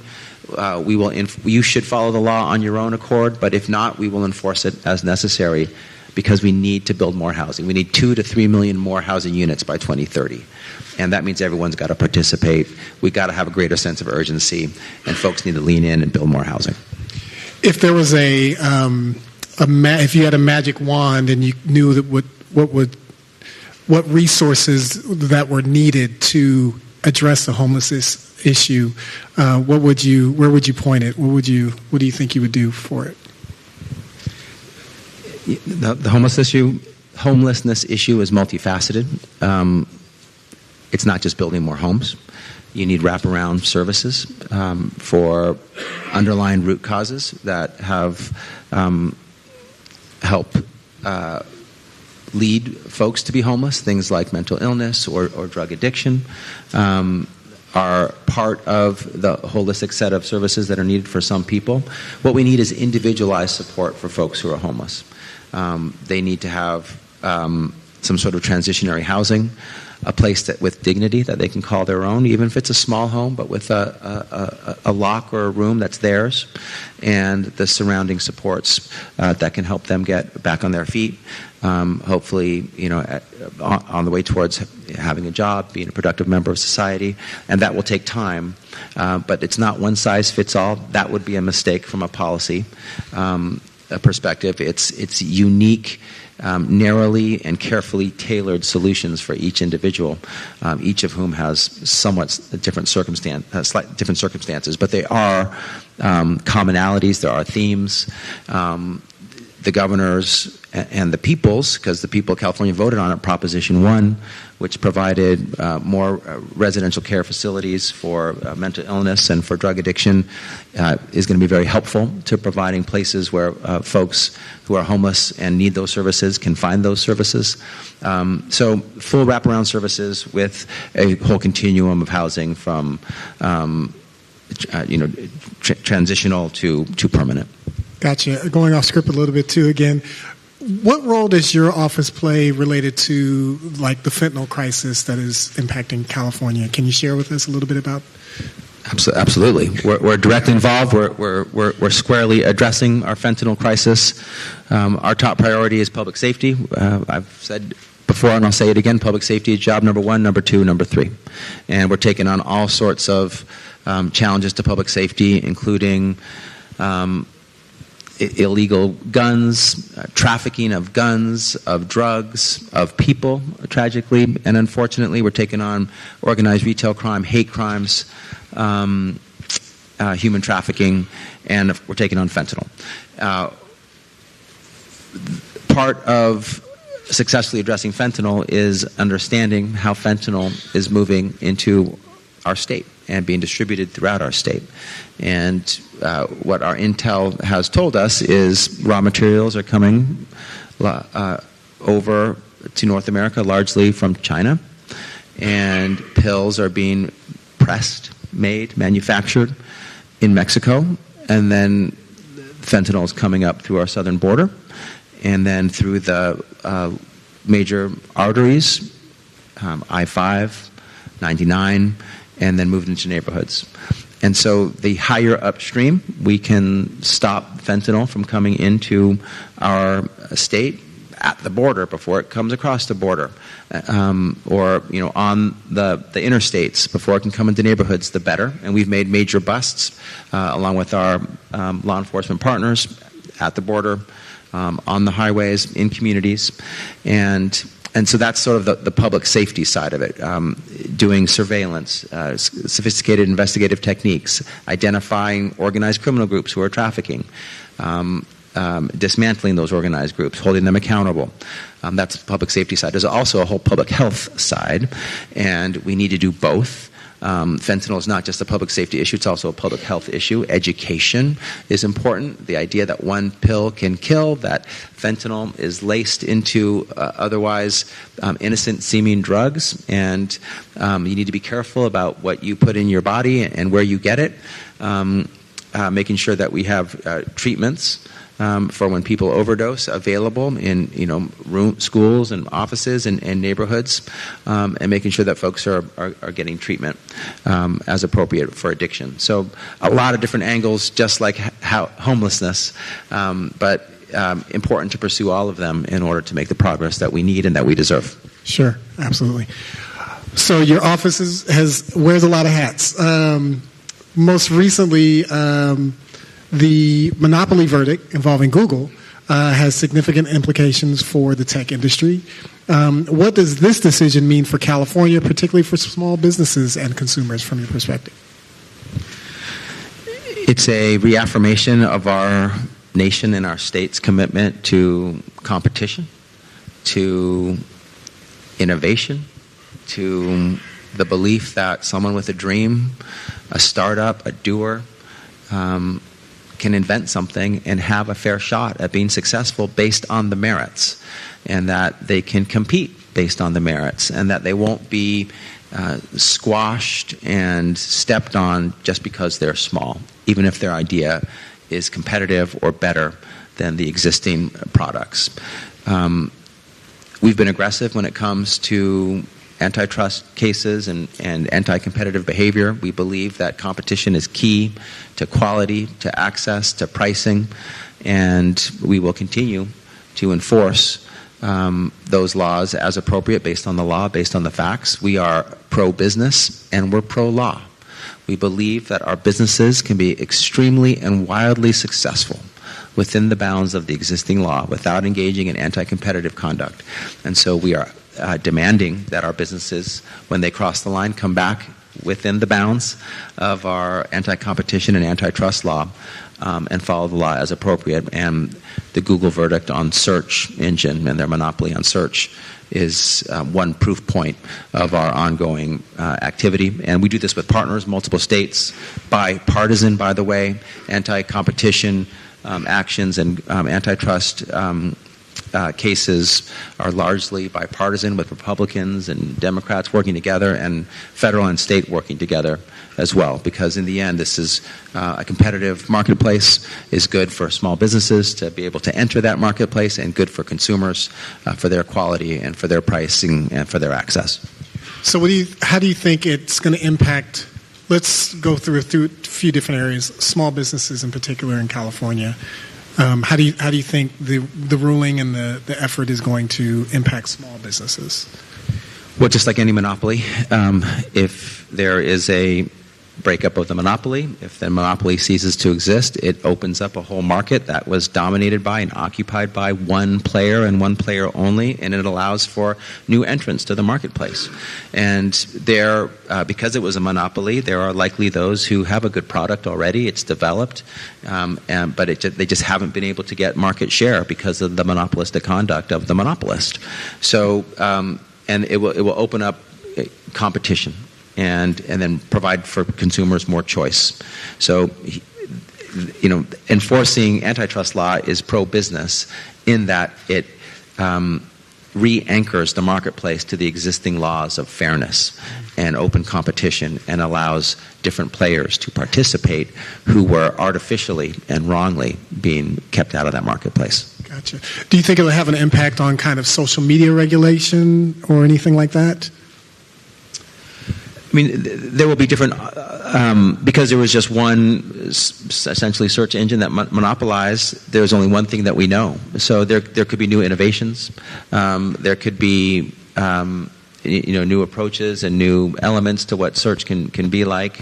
I think that you can do more than one thing at once, and as people are adults, parents are worried about the experience of young people on social media, so trying to create a responsible experience for young people could be part of new innovators. The exciting thing is we don't know what's going to happen until it happens, but now it's wide open for quality improvement, innovation, new approaches, accommodation, addressing issues and challenges that worry people regarding their online experience. So it's wide open and full of possibility.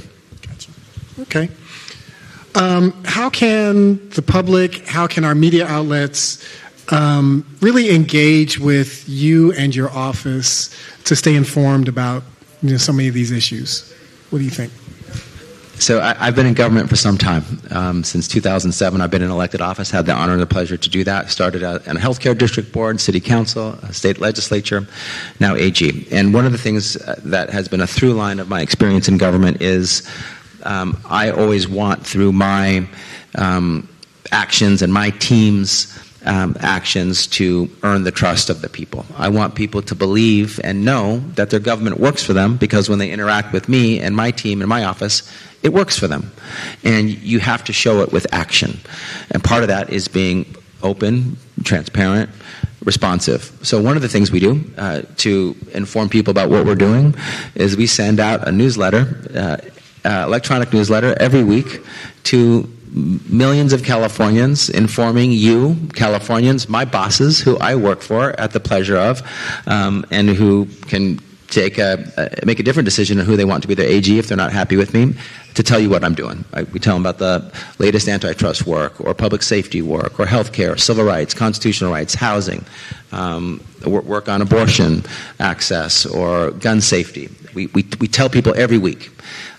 We also have a website where the latest, greatest activities are involved. We have are set forth. We have a way of emailing our comms team and our press team, and we have our community awareness, response, and engagement team that works with communities. We've had roundtables.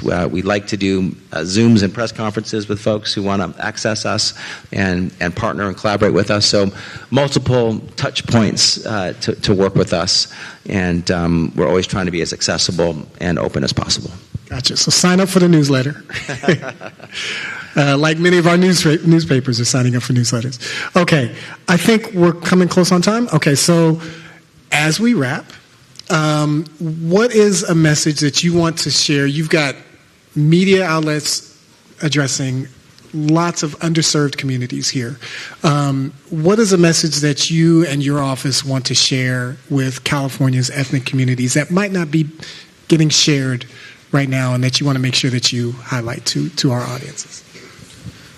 One of the reasons I got into elected office and one of the reasons I'm so excited to be the Attorney General of California is because I can hold the powerful accountable when they abuse their power and when they hurt everyday folks, especially folks who've been cast over or forgotten or undervalued or hurt, harmed, or abused, and bring them justice and use the great power and reach and authority of this incredible California Department of Justice, the largest state department of justice in the nation, to be the champion of the everyday person when they're wronged. That's why I've called myself the people's attorney. We protect the civil rights of everyday people, the constitutional rights, the consumer rights, when people are wronged and when they're hurt.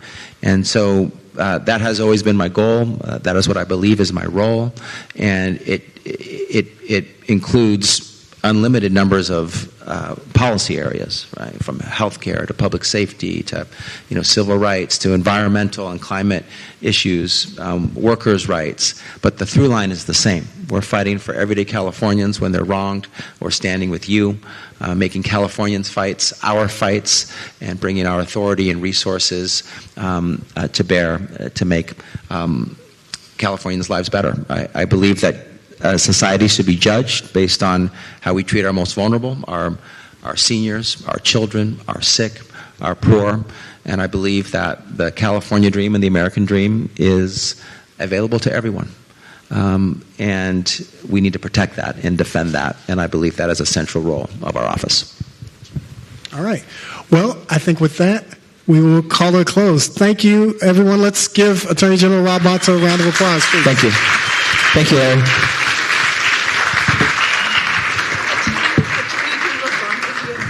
Just one question. We're going to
Siku kulele, tuta oe ngahi sa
Oh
It's called a bicycle, but will anybody ride it? The automobile is here, but horses are here to stay. Elevator? What's wrong with using the stair? A telephone? Who would actually use that? People said it was not possible to fly through the air. It's unclear if commercial air travel will ever take off. Flying over the Atlantic. Impossible. I give you a go to launch, Artemis 1. We're on our way, Houston. Do we really need personal computers? I mean, come on, who's going to carry a computer? No Never way. happen. No way. Who would actually use that? A so-called information superhighway.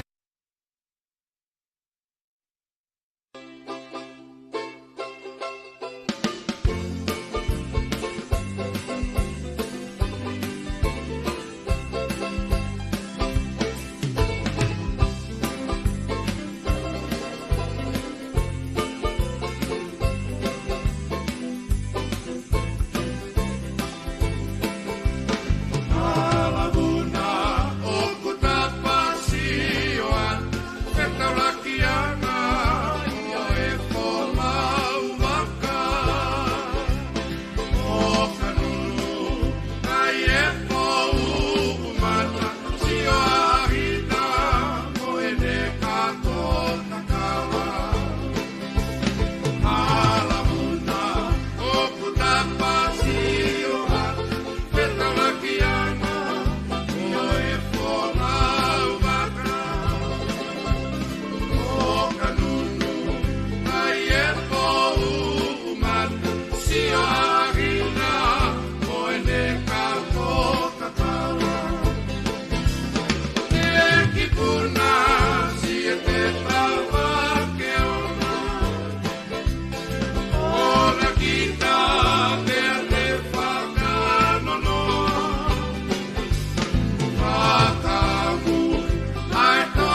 Meet the all-new Ashley.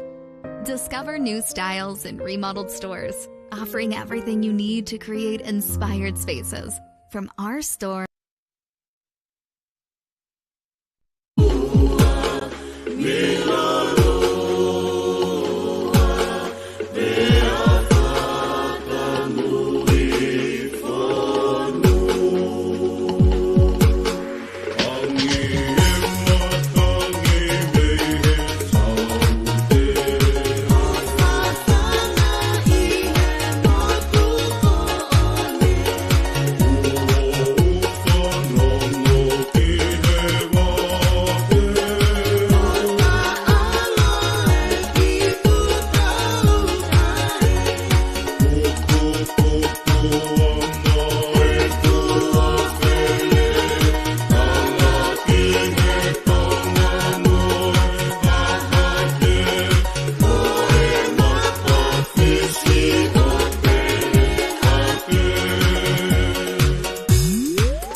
Recording in progress.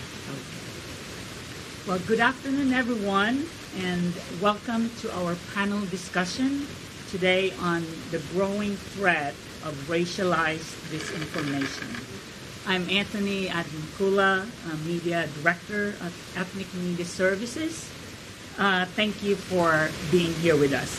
Our panelists today will discuss and explore how biases and fake news and information in journalistic reporting have reinforced racial prejudices and hierarchies, which largely contributed to discrimination against marginalized communities.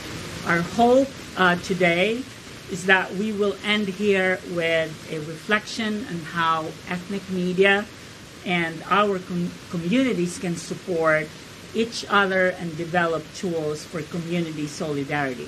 So we will start our first speaker. It's Ama Anani. She is a member of California Initiative for Technology and Democracy. And later on, she will introduce Jonathan, who will present via Zoom. Ama. Thank you so much. Thank you all for being here on a jam-packed day of conferencing. Jonathan, I don't know that you can't see everybody, but it is a beautiful sea of faces. I'm going to be tag teaming with my colleague Jonathan. He is going to present some information that will raise awareness and also some alarms about the threat of AI and racialized disinformation, particularly on our elections and democracy. But then we're going to have a conversation about what we're going to do about this and what the implications are on your important work and how best we can protect our communities and our democracy. So I am going to kick us, before I pass it off to Jonathan, I just want to share our agenda. We are going to do a short and sweet icebreaker just to get us warmed up and thinking about technology and its gifts and also its curses.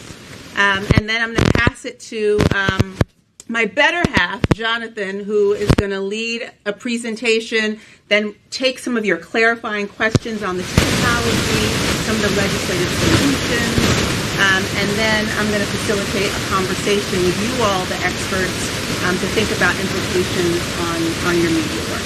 Sound good? All right, Jonathan. So for our first icebreaker, I'm going to be we're going to flash some pieces of technology, and I'm going to ask you to raise your hand if you have, or currently, this is a shame-free zone, use this piece of technology, the beeper, which was invented in the 20s. I didn't realize the beeper was yes? Exactly. Widespread in the 80s and the 90s, of course. We've got some 80s and 90s young folk in the room. All right, let's see the next piece of technology. The iPhone, released in 2007 and widespread use ever since 2009. Raise your hand if you currently use the iPhone or have historically used. Okay, I'm not having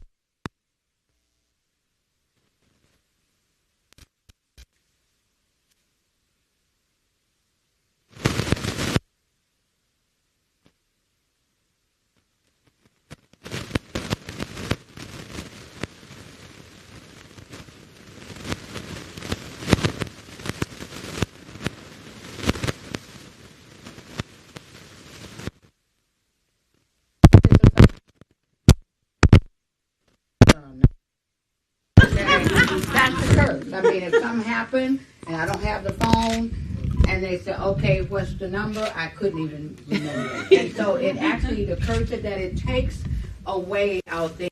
Oh. It takes away our ability to really comprehend the way we used to when we had to write and think. Yeah, and remember. You had everybody's number in your head. 10, 15 years ago, you could come up with numbers like that. But now it's like, where's my phone? Yes. That's what you're saying. Where's my phone? Because you don't even think about thinking anymore. Yeah. You just think about your phone. Absolutely. And so that's what I think of it as a curse.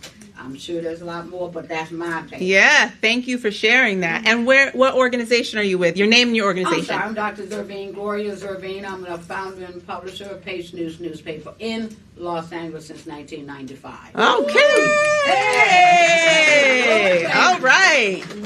WhatsApp, created in 2009, been connecting my aunties and my uncles ever since. Widespread use in 2011. Raise your hand if you use WhatsApp.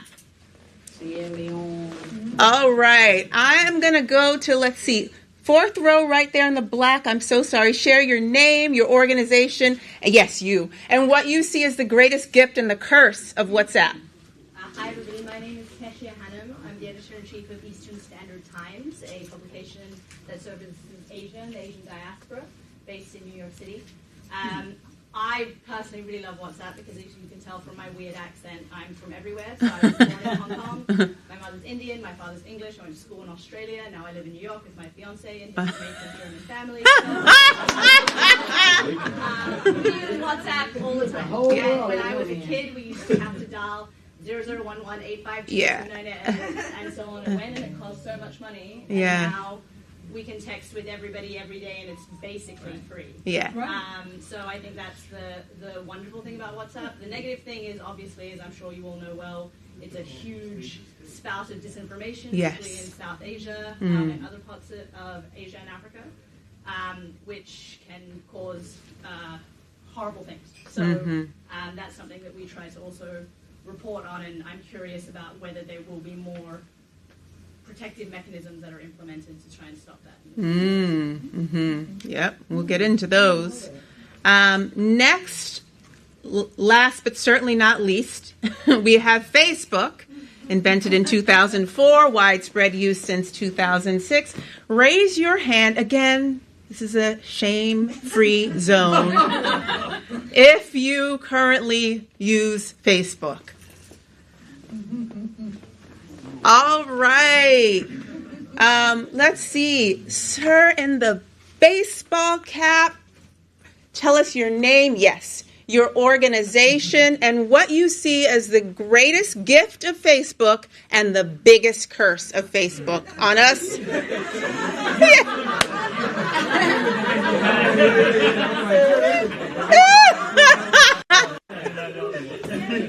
And you can start with your name and your organization. My name is J.R. Galray, and I'm from 89 KPO.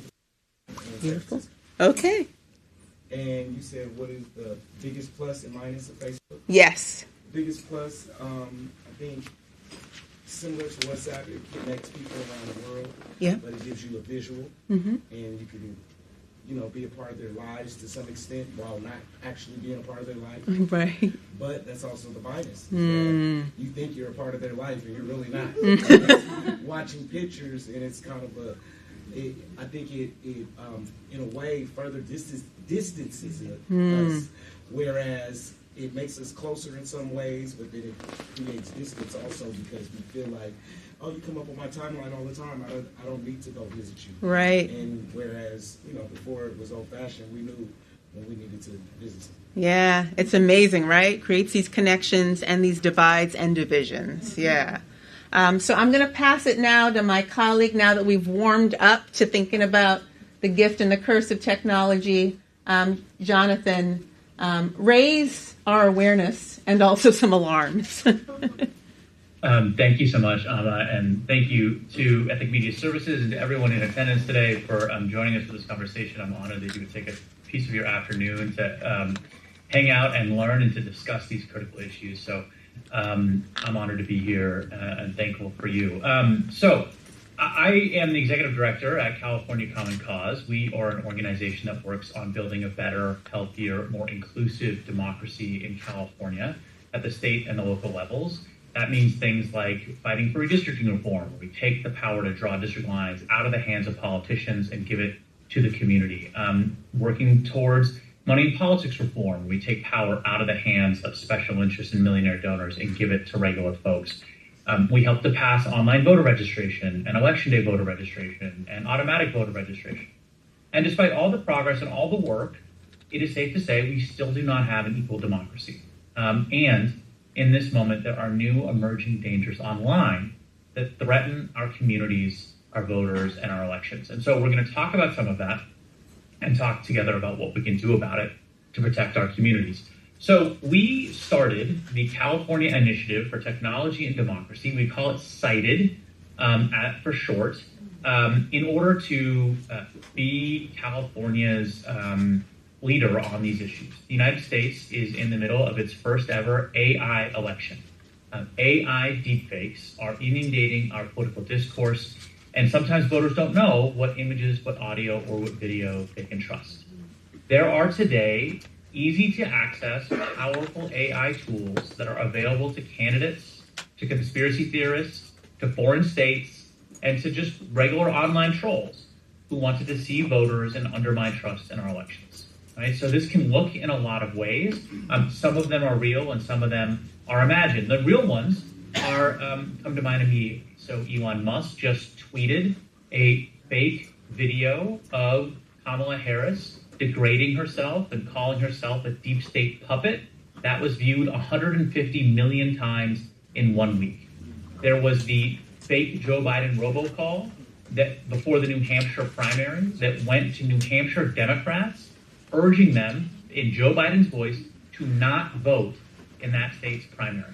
These are examples of AI deepfakes, and they are happening all over the world. They are happening in presidential and national elections in Bangladesh, in India, Slovakia, Argentina, Pakistan, Taiwan, all over the world.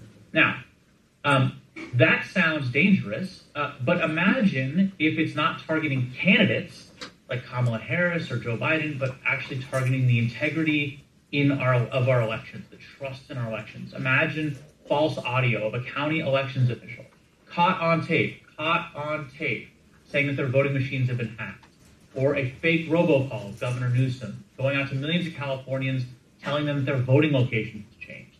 These are the sorts of threats that we have to address together through legislation and through education. And so we're going to talk more about all of this today.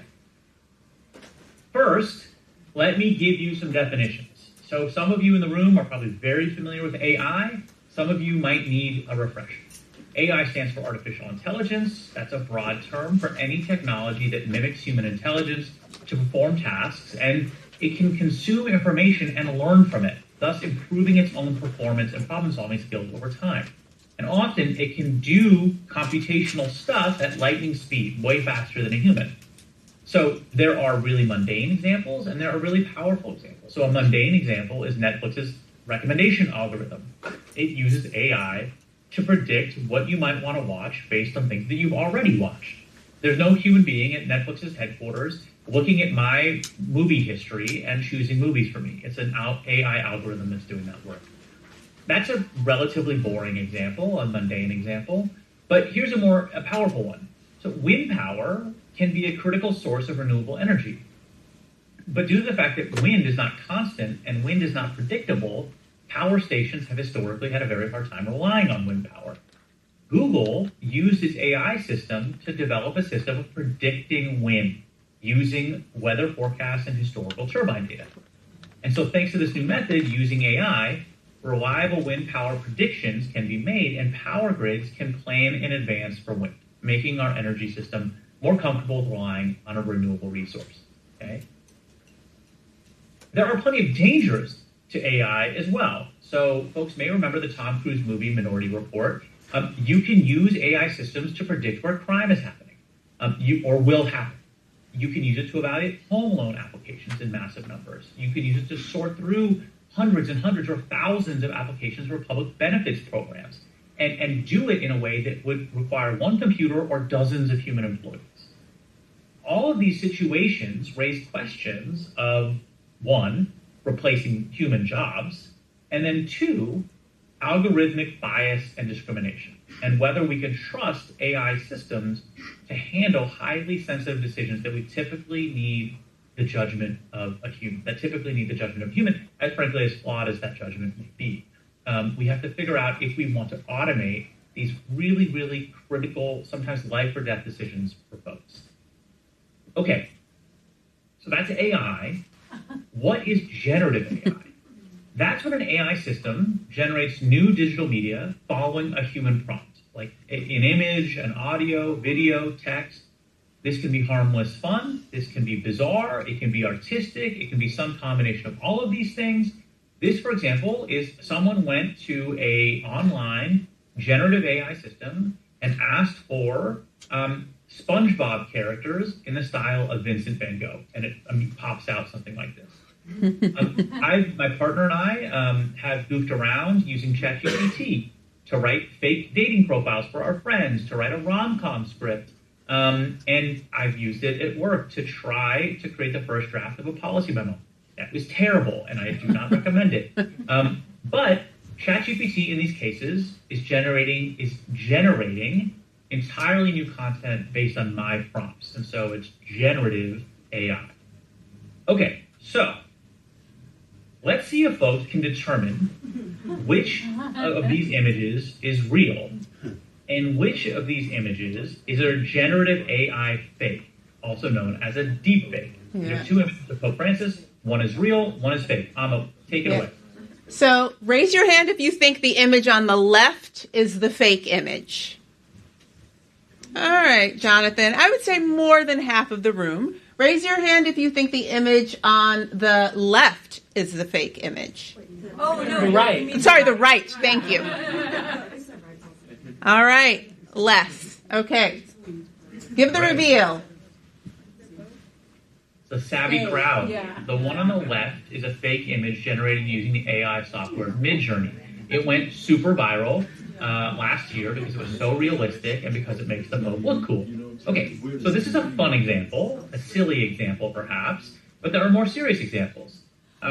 These are two images, one real, one fake. Jonathan, one quick question. Sorry, Jonathan. Which software did you use to create that image? He didn't create that image. I definitely did not create it. It's a software called Midjourney. Midjourney. Okay. Midjourney. Okay. Mm-hmm. Okay. So here's the next one. Amma, let's do it again. Yeah. So raise your hand if you think the photo on the right is fake. All right, couple. I'd say I see maybe 4 or 5 hands. Raise your hand if you think the image on the left is fake. All right, majority for the left. Give the reveal. Okay. Oh. Folks are right. Okay, so the one on the left is the fake. It started circulating on Twitter in May of 2023 in posts claiming that there had been an attack on the Pentagon. Among the accounts that shared the false Pentagon explosion was the Russian news service RT. The image and the posts claiming there had been an attack on the Pentagon created a huge dip in the U.S. stock market before investors and the internet realized that the whole thing was a hoax. Okay, so there are national security implications here, and you can use deepfakes to confuse the public about its own safety. So why do we care about this in the context of democracy? It probably is obvious, but in an election year, candidates and trolls and foreign actors are going to use deepfakes to confuse the public. We are in a moment in our democracy, I think it is fair to say, where trust in institutions is at an all-time low. The truth is under assault every day. We have deep voter participation disparities that leave certain communities out of our electorate. And so in that challenging environment where trust is low, it's very easy to poison our information ecosystems. So these are examples from the Republican primary election when Ron DeSantis was still a candidate in the presidential primary. The DeSantis campaign wanted to attack Donald Trump as too close to Anthony Fauci. So they, for some reason, generated fake AI images of Trump hugging and kissing Fauci and used them in campaign ads to attack Trump. Okay, so all of this is really easy to create, and it goes beyond just pictures. It can also be video. So I'm gonna show you an example of what generative AI can do with respect to video and audio. Today, you can submit just 2 minutes, roughly speaking, of audio of anyone's voice on tape or on the internet And you can use AI tools to produce a script spoken in that voice. You can basically have anyone say anything. So this is video created by right-wing bloggers of President Joe Biden. So let me pull this up. And while Jonathan is pulling that up, I just want you to raise your hand if you can think of in your community a faith leader, an elected leader, a nonprofit leader who probably has 2 minutes of their audio, a speech, some, conversation, a panel discussion on YouTube or on the internet. I feel like you know way more than that. Yeah. Yes. Yeah. So I think it's safe to say most of us have somebody that this could target. Yeah. The illegal Russian offensive has been swift, callous, and brutal. It's barbaric. Putin's illegal occupation of Kyiv and the impending Chinese blockade of Taiwan has created a two-front national security crisis that requires more troops than the volunteer military can supply. I have received guidance from General Milley, chairman of the Joint Chiefs, that the recommended way forward will be to invoke the Selective Service Act, as is my authority as president. The first to be called in a sequence determined by national lottery will be men and women whose 20th birthday falls during calendar year 2023. Remember, you're not sending your sons and daughters to war. You're sending them to freedom. God bless our troops and God bless Ukraine. Okay, so Joe Biden never said that. That was entirely fake video that was created by conservative bloggers. And originally, it was posted with a disclaimer that it was a deepfake. But it was reshared thousands and thousands and thousands of times with that context stripped off. And so it made it look like Joe Biden was reinstating the draft. Now, if you look closely at Joe Biden's mouth in that video, you can sort of tell that he's not saying those words. It's a pretty bad deepfake of Biden. It's several years old. Today, you can use generative AI technologies to make a much better deepfake of Biden that doesn't have this sort of problem where his lips don't match the words coming out of his mouth, right? So the dangers here are obvious. You can create fake security camera video of a city council member dragged away in handcuffs, accompanied by a fake newspaper story saying that he had been arrested for bribery. I'm actually really worried about the impact of this at the local level. If there's a deepfake of Donald Trump, a deepfake of Joe Biden, a deepfake of Kamala Harris, the national press is going to pounce on it right away. If there is a deepfake of our local registrar of voters, or of a local city council member, or a local mayor, or a school board member, it is going to be much harder to get the word out to the public that the fake is in fact a fake. And what circulates on WhatsApp or on Nextdoor or on TikTok may go unchecked for longer. So I'm really concerned about the impact of these potentially on our local politics. And Jonathan, before you advance, did I see you had a question? Oh, I had a comment. You could also tell that it was deepfake through Biden's tone. It sounded very monotone, and he didn't pause the to breathe in and whatnot. It sounded very artificial. Right. Yeah, you sound like that today. I mean, his cognitive, gestures today, he stutters. Right. He didn't stutter. Yeah. And he didn't stutter on that. Yep. So, Jonathan, I think you might have heard that, but they were just saying how the AI strips the human flaws that naturally exist in speech, which is a good flag for all of us to know, oh, that's probably a deep fake because nobody sounds that perfect. Yeah, and I will say also, I'm going to skip ahead 2 slides. You sort of see that here. So this is a slide that emphasizes there is a particular threat here for voters of color, right?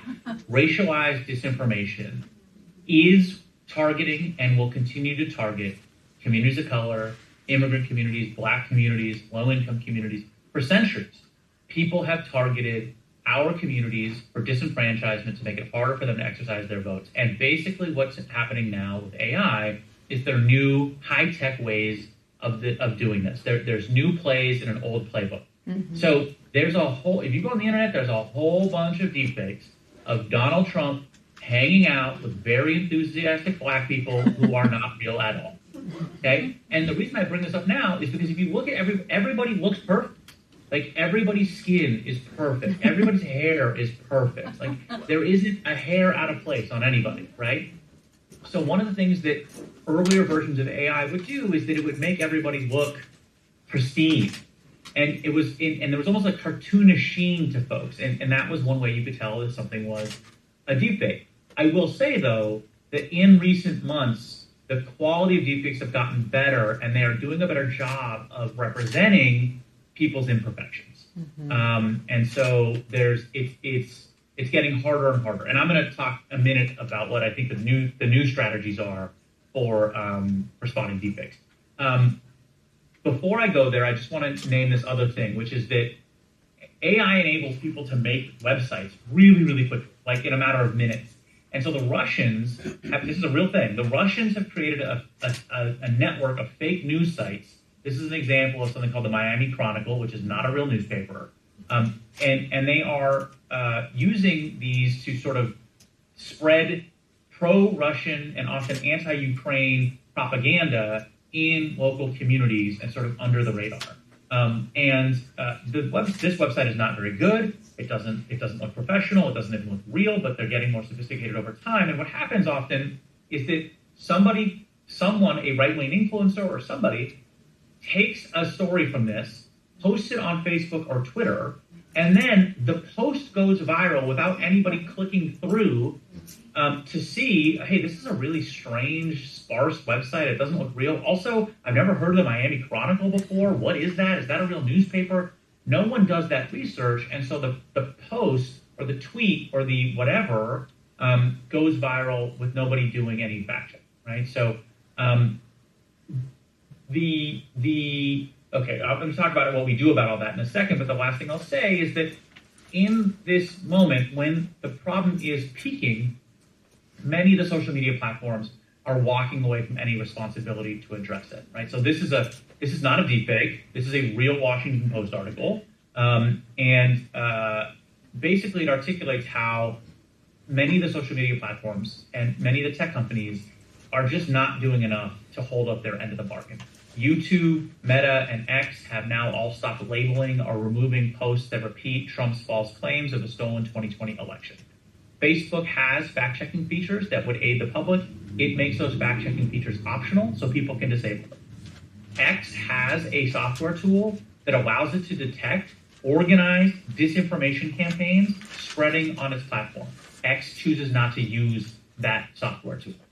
And all of the platforms have laid off key members of their trust and safety and civic integrity teams. And in fact, Cited, the organization that we created to sort of work on these challenges and issues, has team members who used to work for the civic integrity and civic engagement teams at major social media platforms and really believe in the idea that we need to build a safe internet, a safe digital democracy.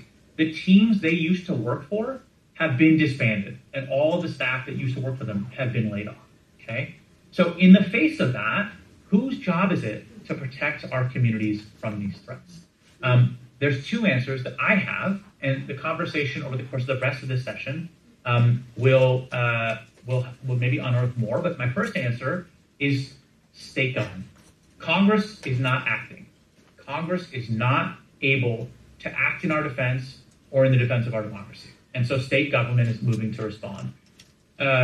Cited, the California Initiative for Technology and Democracy, has 3 pieces of legislation that are alive in the legislature. They are literally in their final week of the legislative session. I'm waiting for notifications on my phone on whether some of them are going to pass the Senate floor tonight. And so these are 3 bills. I'm happy to talk about more if people are interested in the question and answer. But the idea, we want to be a source of unbiased expertise available to help lawmakers address the dangers of AI disinformation and be a counterweight to big tech and social media platforms in Sacramento. But the other answer is all of us. It's you, it's me, it's trusted messengers in the community like our ethnic media leaders and ethnic media outlets. Our communities are not aware of these digital threats to our democracy. And it's the leaders and the community institutions that are in this room today that are the trusted messengers that voters listen to. And so we're part of the effort to protect our communities. I get asked a lot when I give this presentation, okay, so what are we supposed to do? Like, how are we supposed to know a real deepfake, a real image or a real news story from a deepfake? And I think that the answer I give most often is, we are in the era of double checking. Anytime anyone sees an image that is too good to be true, a video that is just too juicy, a news story that confirms all your biases and is just, it slams everybody you hate, we are in an era in which you have to go and double check it. That just means Googling it and let's say there's an image or a video of Joe Biden falling down the stairs of Air Force One. You can Google Joe Biden falling down the stairs of Air Force One. If it's real, you'll see it being reported in all sorts of trusted news sources. If you don't see it being reported, it's probably going to be debunked. Like the news sources you trust are probably debunking that and saying that there's a fake viral video of Joe Biden falling down the stairs of Air Force One. We are in an era in which you can no longer just hit retweet or repost or share with friends. We have to double check what we're consuming. And better yet, and this is a lesson that no one in this room needs to hear, better yet, people need to stop getting their news from social media and go directly to the news outlets they trust, like the news outlets that are in the room today. It's a local media, ethnic media outlet that people love, that has been an institution in the community for generations, or maybe it's their local NPR, or it's the AP, or whatever the case may be. Getting your news from news sources directly is as the Gen Zers on my staff would say, it's the new vibe. We cannot be getting news off of social media platforms any longer. Okay, so today the rest of the conversation is trying to figure out how to educate our communities about these threats and how to protect our communities and our voters. Yeah. But before I hand it over to Amma, I just want to see if there are any questions. And we have some questions. Okay. The recording is going to stop here. The Q&A will not be recorded. Yeah. Thank you. Yeah.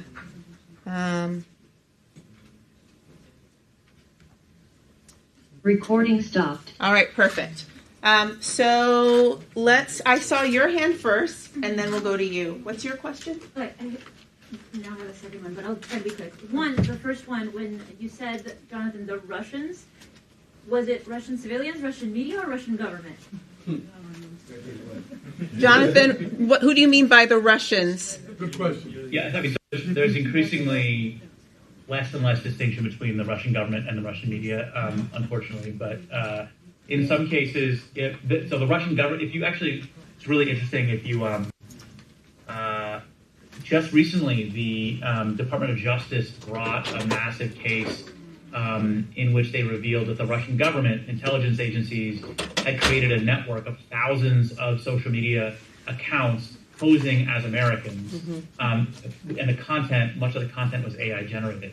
And this is the thing, is like in 2016, part of the Russian government's destabilization of American elections in the 2016 election was the Russian government created a series of accounts posing as Black Americans and black websites and Black social media accounts, posing as leading Black voices, trying to influence the debate, the American political debate. But it was a really labor-intensive enterprise by the Russian government back in 2016. Today, 8 years later, they're using AI to auto-generate all the content. And so they just need a couple people to accomplish the exact same thing.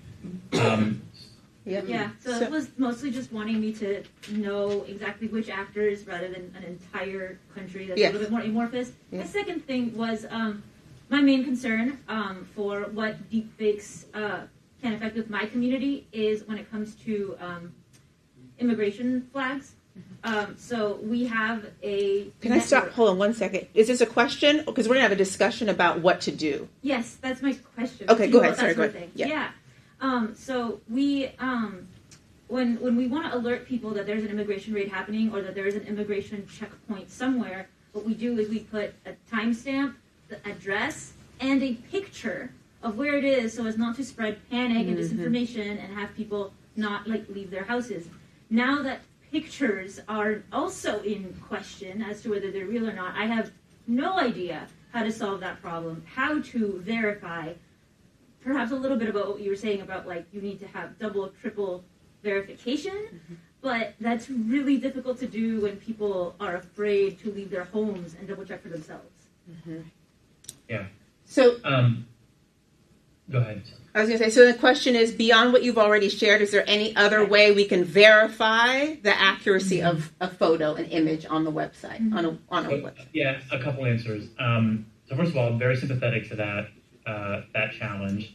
And one of the challenges, I think, of what we're seeing in the world is not that, there's going to be a deep fake of Kamala Harris on the weekend before Election Day, and millions of voters are going to believe something fake and change their vote from Kamala Harris to Donald Trump. I don't think that's the main concern. I think the main concern is that people trust less and less, and they begin to just disengage, and they drift further from participation, the political process, and so forth. I think that's my main concern personally. And so there's a couple things. I mean, the first is that one of the bills we're working on in the state legislature, if we can get it through, because we're opposed by the Chamber of Commerce and we're opposed by every big tech company, if we can get it through, it requires generative AI companies to mark fake content as fake and requires social media platforms to label it as fake, so that when people see AI content, it's labeled as AI content.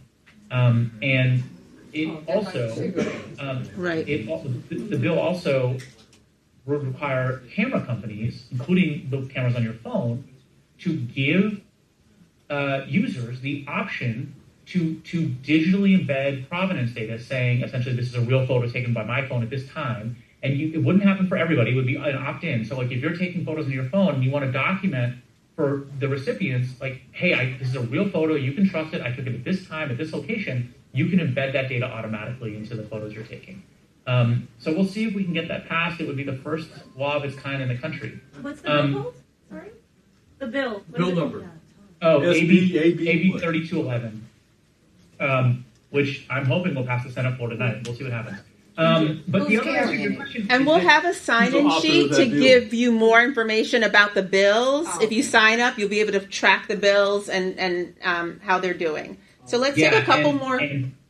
Let me just name, just very quickly, I'm sorry, but if you go to our website, it's cited.tech, and you can see our agenda page with links to the bills, and our press page that has links to our press releases, and we'll have a press release out about the fate of the bills later this week. Could you repeat the URL? Cited.tech. Cited.tech. Yes. Jonathan, what are some of the most frequently used AI sites that create these false images and content?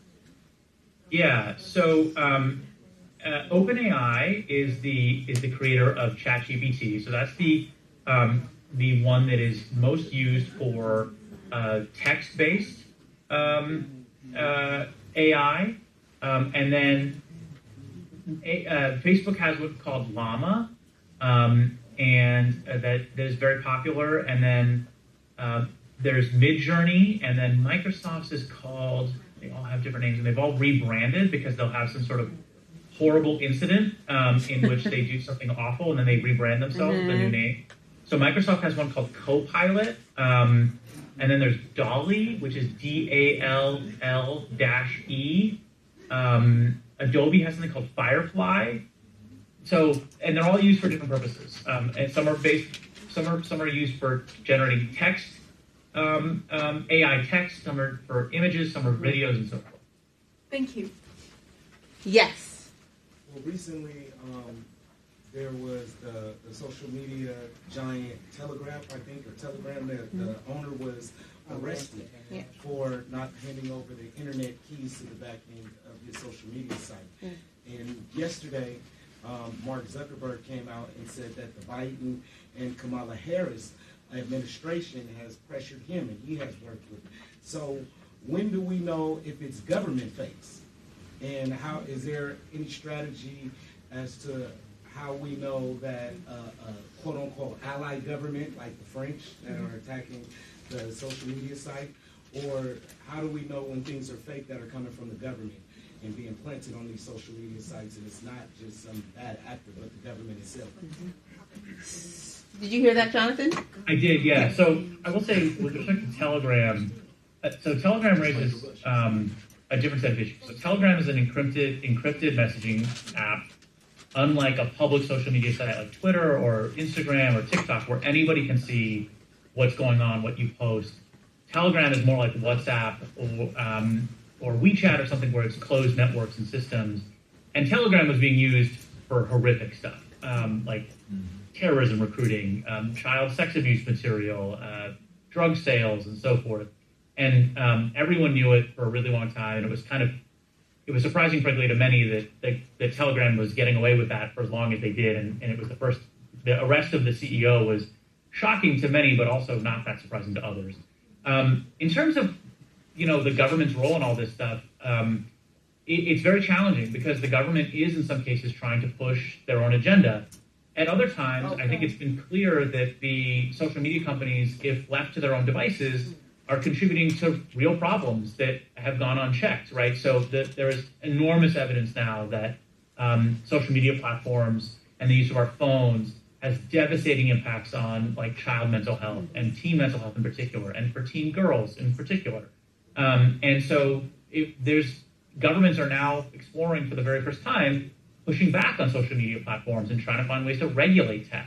And so you have this very difficult situation, which sometimes a lot of people don't trust the government, and for good reason. It's often pushing its own agenda. And then other times, the government is the only entity powerful enough to try to wrangle better outcomes out of the social media platforms that have had free reign for the last 20 to 30 years. And so to answer the question of how do you know, the fact of the matter is that the government has been the source of sometimes real information and sometimes questionable information for generations, and we've used our collective intelligence and investigative reporting in order to suss all of that out. That continues to be the answer today. Yeah. I gave this presentation before to reporters, and I said, it feels like the fate of our democracy is on the shoulders of our reporters and our journalists, because if anyone is going to expose what's real and what's fake in an era in which it's more confusing than ever about which is which, it's going to be our journalists. So you all are critically important for our future. So I want to make sure we have time to talk about what you all see as the implications of all of this on your work. But I see a few hands. So what I'm going to do is I'm going to hear all those questions and I'm going to combine them into a question for Jonathan. So real quick, it's got to end with a question mark. What's your question? What are telltale signs that an account is fake? Okay, telltale signs of a deepfake, yes? Can we tell actual damages? You make statements about how it causes stress, but if we can deal and point out specific damages, now we're talking about actual and malicious fraud, and now we got Mr. Crump coming in. And that seems to kind of straighten people out. Is that a direction to go? Should we not be looking at suing people, getting into their pocketbooks for telling these type of malicious lies that harm legal implications? Yeah. Okay. So telltale signs of spotting a deepfake, legal implications of creating and disseminating deepfakes. What's your question? I want to add telltale signs for voice and audio recordings as fakes. Yeah. One big thing with technology, he's talking about a lot of AI and things, is blockchain is a big word now, especially with cryptocurrency, but more so specifically blockchain being the technology. Does he see blockchain being a solution, or is that being talked about to verify third-party things? Because that is a solution to prove what is verifiable. Just putting that out there. So I don't know if that's a part of journalism. All right, one more. I have a question too. Just thoughts on the concept of inoculation as a possible solution. That's kind of what we're going to talk about in the discussion. Yeah. Okay, so Jonathan, the question is, telltale signs of spotting a deep fake or fake audio or fake video. Is blockchain technology a potential solution? And what are there potential legal recourse through litigation for some of the damages that are incurred as a result of this spread of disinformation? Have there been any prosecutions? Have there been prosecutions? Okay, so let's take those. Okay, so telltale signs of a deepfake. It used to be the case that there were telltale signs of a deepfake. Deepfake images were really bad at human fingers, for example, or they'd have 7 fingers on a person's one hand, or they'd have 3 arms or something. There was also the telltale signs that I mentioned earlier, which was somebody's lips in a video wouldn't match the words coming out of their mouth, or their skin would be too smooth. Increasingly, deepfake generators are more sophisticated than that and are solving those problems, making it harder and harder to see any telltale signs of a deepfake. I think what's happening over time is that deepfake detection software is emerging, and like websites are beginning to emerge. These are very early. Websites are beginning to emerge where you can submit a photo or a video and it will tell you if it's a deepfake or not. But the fact of the matter is that, you know, just good, honest reporting is what is going to debunk deepfakes. The second question was about blockchain technology. I mean, blockchain technology has some role to play, but the fact of the matter is that when people are seeing deepfake content being spread on TikTok or on X or on WhatsApp, you know, you're not going to move the millions and millions of people who are consuming that content into some sort of blockchain environment or situation in which they can benefit from that technology. It's just not something that's scalable at the current time, given how widespread and how instantaneous the spread of disinformation can be. And then the third question was about repercussions and consequences. And so California, since 2019, California has had the nation's first deepfake bill. It's a law that says that a deepfake of a candidate close to elections needs to identify itself as using AI, or it's impermissible. It can't be posted at all. The fact of the matter is that there have been 0 prosecutions under that law since 2019. And why is that? The reason why is because, you know, first of all, deepfakes of candidates are only a subsection of AI disinformation. But more importantly, if somebody posts a deepfake of Gavin Newsom, using legal action to stop it is really hard because, first of all, the poster may be anonymous. The poster may not live in the United States. Let's say you can find the poster and you initiate some sort of legal action against them. They may not have any resources. They just might be a random Yahoo, you know, in their apartment. They don't have any resources to sue for. And by the time you are able to bring a lawsuit, it's been 3 months. Well, the lifespan of that viral social media post is over and done with. And it's been reposted and re-memed and repurposed 1,000 times since then. So we are interested at Cited in prophylactic approaches. We want there to be consequences. Like, we want to create laws that allow people to bring legal action.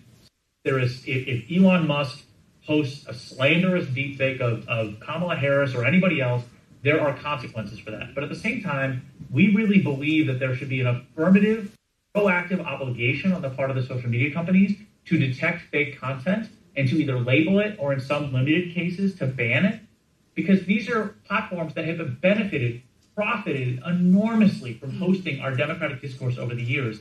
And they have done very, very little to make sure that democratic discourse is healthy and it's safe for our voters. And so I feel like they should have some affirmative obligation to do something about this content before it gets distributed to millions and millions of users.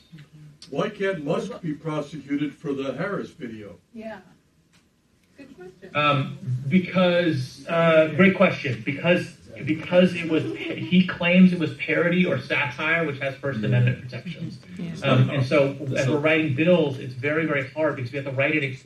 In order to comply with First Amendment jurisprudence, we have to create an exception for parody and satire.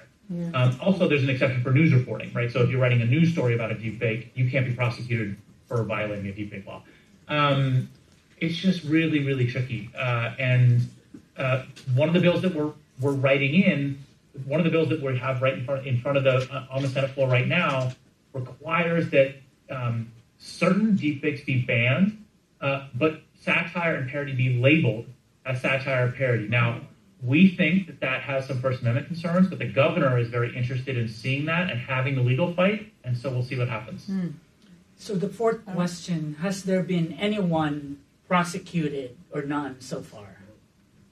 None in California. I believe that the person who created the Joe Biden deepfake, the fake Joe Biden robocall in New Hampshire, I believe he is being prosecuted.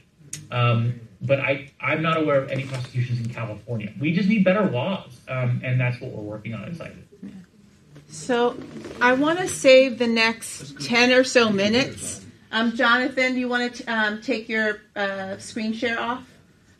So we can just be looking at each other to have a discussion, because while there's obviously legislative fixes, potential legal fixes, that happens after the damage is done, right? So what are the implications of this information, AI, racialized disinformation, and deepfakes on your community, your work, the communities that you all care most about and work on behalf of? What do you think are the implications, and what do you think is needed? Yes. Well, so to Diana's point, you were saying that information can be verified, but for ethnic media, so much of what we do is enterprise reporting, where we can be the sole source for content, which cannot be verified by looking at other outlets. So, how does the ethnic media protect itself against being labeled a deep fake? Mm-hmm. So that's the question for you all to discuss, right? Like, what are, I mean, primary reporting, with the person, try to get it right to the secondary information. That's what I was told. Yeah. You always get it primary. Networking each other's outlets to verify each other. Yeah. The question comes down to a real case scenario is, like I mentioned before, the WhatsApp situation, where what happens on WhatsApp is that something, so in India, obviously, there's a huge amount of international. A lot of things shared and forwarded many times. That will spread disinformation. Whether it cause riots or whatever, many, many different case studies. I found a very simple thing that I utilize as a family member is shared on a group, and then I will Google that thing, and then I will either be able to verify that India or any of the broadsheets, or a lot of broadsheets will also cover when something has been reported, and it will be a very short article, but it will say so-and-so trending, confirmed to be fake. I will share that with whoever is forwarding the message. And I think that's obviously a very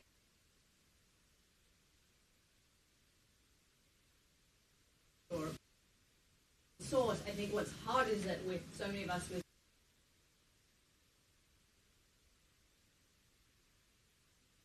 to trying to put up these articles or these videos or these fact checks, I think that's more of a concern I have. And what I always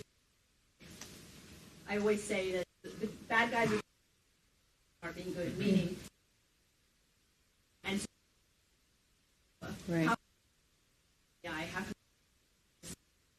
that software is developing and can create information to almost get back at the disinformation with AI tools in a way that is secure and verified and does all of the fact checking that we're all expected to do as part of our profession. Aren't there existing fact check entities online, Snoops, Political? Are they reliable? I mean, the AP has it. The AP, the Associated Press, they have a fact check group, and then they posted it. But again, because it's so immense, it's very difficult to address everything. But I think that there's some kind of belief in this room as if Snoops or somebody like that is representing everybody and they are the exact fact checkers. I mean, what happens when you're a marginalized community like the black community and you have radical thoughts and they try to say that that's false.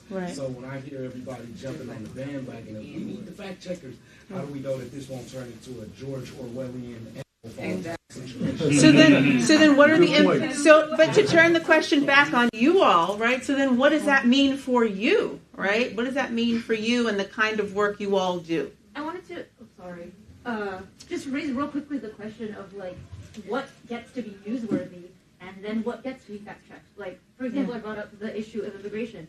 Most outlets don't report on immigration checkpoints because it's not seen as newsworthy. It is seen as business as usual.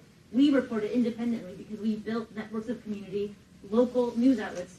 Well, not really. We don't get to call ourselves news outlets. We just get to call ourselves informational, like, announcements. You know, so like, that it's an extension of the question. You know, like when you have blackouts, I guess, on certain topics, like the New York Times can't talk about certain things, certain sides, without like. Interested parties just like not allowing it. Like, how do we as like ethnic media get to disturb the definition of what gets to be called newsworthy? And I'm going to push you guys to like answer the questions you're asking, right? Because you are ethnic media, right? Yes. I just wanted to raise a question. What about fighting fire with fire? Yeah. I don't know if you guys are familiar with the deep fake of Donald Trump that was in me song, that it was explaining that like all the bad things that he did through the song. It was a deep fake. It was getting very popular on X. Yeah. So how about that? Yeah.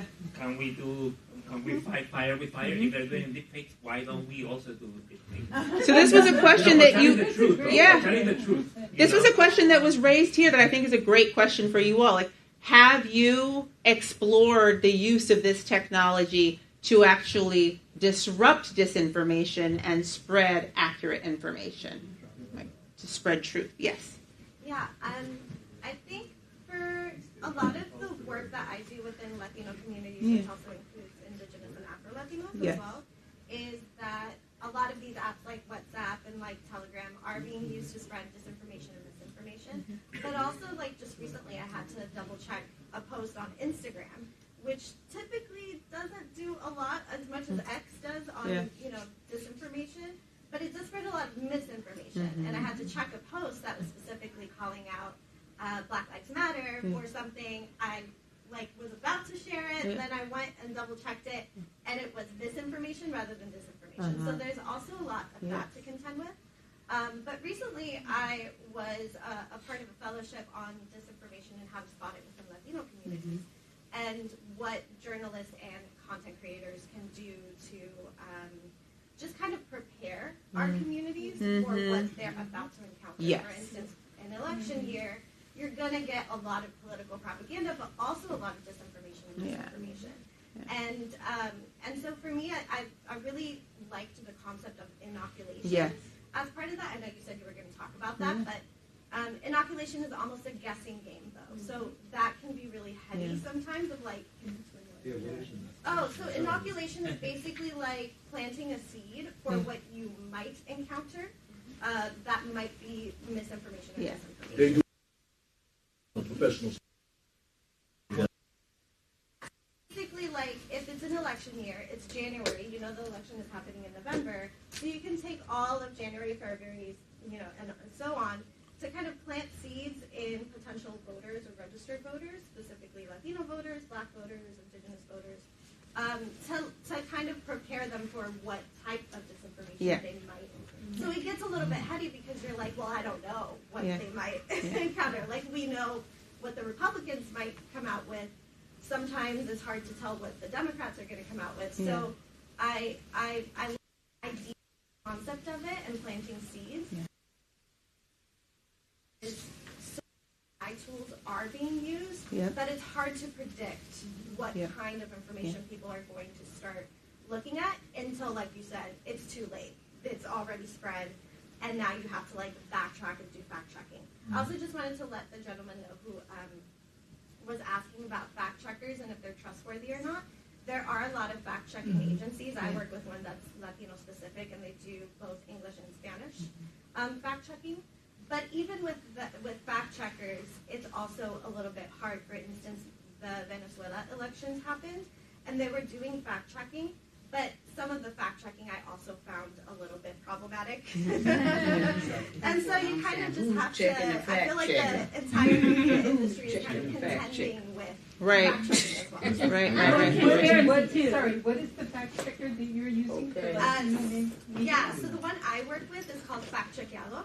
Okay. Yeah, and they've been around for a couple of years. They're pretty good for the most part. And how do you think about the balance between, because I think this point about inoculation is a really important one. So maybe this is a good last question for us to think about, is you all are in a powerful position to start to do inoculation, right? Even sharing pieces of this, there is this technology. It's going to get smarter. You might encounter things that look are designed to manipulate you, right? So, but how do you balance that with freaking people out and so that they say, oh my God, I don't know who to trust. It's all scary. I'm staying home, right? So how are you thinking about that balance of inoculation, getting ahead, right? Raising awareness, raising healthy alarms, and not frightening people and furthering their sense of, I can't trust anybody. How are you thinking about that? I think that for other people, our job is to get the truth out. Right. They're scared of it, but our job is to present the truth. I can't try to curate what I think you think. Yeah. Nobody knows all of their listeners. No one knows all of their readers. Yeah. So I mean, I think that it goes back to the other issue I think at hand. We have to be very careful of who we elect as the information police. Because that's what this is really coming down to. I also think though that this has been happening. People will say things. Yeah. Right. And it is. I think it's just an evolution, and we have better tools for it. I don't know if you all saw this on TikTok. A TikToker had basically been like, Beyonce and Taylor Swift are coming together for Kamala Harris, and it was going to be a huge concert, and everyone was like freaking out. But I think what's also, we have to have some hope and utilize that hope. What's the attempt at cancel culture, which is accountability, is that people are checking people a lot. Yeah. I think what we have to do is make that information more accessible to people, and whether it's in the case of that concert, which is relatively harmless, but just shows how quickly people are willing to believe something. It's being able to check that, and the comments do police themselves a lot of the time now. How do we think about how we as news entities or media publications are even just giving people the option to know how to, I guess, give the tools to our community. What if you're Palestinian? What if you're Palestinian and you get blocked off the internet? That's happening a lot. Or you're Congolese or Sudanese, and you're one of these people that are going through genocide in your country. Right. So I mean, but I think even on that note, and obviously I'm very much on the stance that this is being very, very poorly reported by many of the large broadsheets. I do think the fact that we're talking about Palestine more than we ever have in history that doesn't mean it's enough. Absolutely not. But it is a step in a direction, and I think that we. But you're saying that while there's a genocide. So when are we going to get to the destination? When they're all dead? No, absolutely not. But I do think that we also have to recognize that the fact that now so many people are talking about it and are calling each other out is a sign of progress. It's absolutely not enough, and it's not justice. But I've never seen so many people talking about Palestine, and I'm very, very grateful for that. Well, my point is, as journalists, we're not pointing out that the Palestinian voice is being blocked on the internet. You're saying, well, at least something. You're saying. So I think we're I want to bring us back. I want to bring us back, right? Because you all have tremendous power and influence. So the point of this conversation was you're armed with this information. And now as you go back into your positions, back to your outlets, how do you want to share this information, these tools with your communities so that everybody is more informed and can make their own decisions, but with accurate information, right? Just one message that I want to share with everybody. Beyond politics, beyond the election and civic engagement, with ethnic media, we have to be responsible on what advertising we have to accept, right? There are some right-wing would say, hey, this applied for an immigration guaranteed, but since our sustainability depends on ads, classifieds, we normally take that in. but then it hurts our community. Right? So think about that. So how do we become responsible in terms of taking this versus our sustainability with our publications? It's tough, but it's out there. Right? Oh, like buy these pills. It's a magic pill for diabetes. All of that in ethnic media. It's very ubiquitous. Right. Yeah. Get your vaccine. Yeah, but again, the publisher would be, we need this money to survive, right? So But then it what's- hurts the community. So then what's the difference between a media organization and a PR organization in that sense? But again, Because just then think you're not a about media these organization, you're a things state just to take PR responsibility for what Yeah. ads that we may be able to accept. Yeah. Shouldn't be controlled by your ads. One last quick question about these two horrible examples of the Biden robocall telling people not to vote in New Hampshire and then this Harris thing. What has been the response to try and curb that? In New Hampshire, did all kinds of local media and websites say that was wrong? On the Harris thing, have people gone on Twitter? What has been the antidote to those two things so far? I mean, the point that Jonathan and the folks at Common Cause are making is that there is no legislation to hold folks accountable, so we need legislation to hold folks accountable. And there's not enough, it's kind of a new world, right? So we are not seeing a lot of lawsuits for libel. And that's what the media's responsibility is to call this out as being fake. I'm sure Washington Post is doing some of that. Yeah, it's on certainly on the media. And I think the media is not going to cover the hyper local school board election where disinformation, racialized disinformation was used to undermine an election. The Washington Post isn't going to cover that, right? So it's all of us, right? Which is why I think we wanted you all to think about, because the communities you report on behalf and represent are the most vulnerable communities, right? And so how are you thinking about that position that you're in and what your communities need of you, given finite resources, all of the things we've been talking about, independence with sustainability, your ability to reach people, right? All of those things. These aren't simple questions. And I don't envy your positions, but I'm deeply grateful that you do this work, because our communities need you. So we're at time. I see your hand. Do you want to give a closing thought? Yeah, I do. I'm surprised no one mentioned capabilities because, generally we're the little guys, right? And how many of us even know how to use AI for good? And, a lot of us are at places where we can barely retain our own Instagram accounts or fact check our own content. So I had the pleasure and honor of attending the International Media Conference. And the whole thing was about this. It was called The Future of Facts. And the big answer was collaboration. And it's that whole local effect. It's not just among us locally, but look around the world at what people are doing. Otherwise, we're already being left behind. And one of the guests there is the designer of a search engine called True Media. And if you go there, you can join the wait list for beta access for something that they will release prior to the U.S. elections. So that's just one thing. True Media. Thank you. TrueMedia.org. True Media. All right. Thank you. We will share the recorded one, Amos and. Thank you all for coming.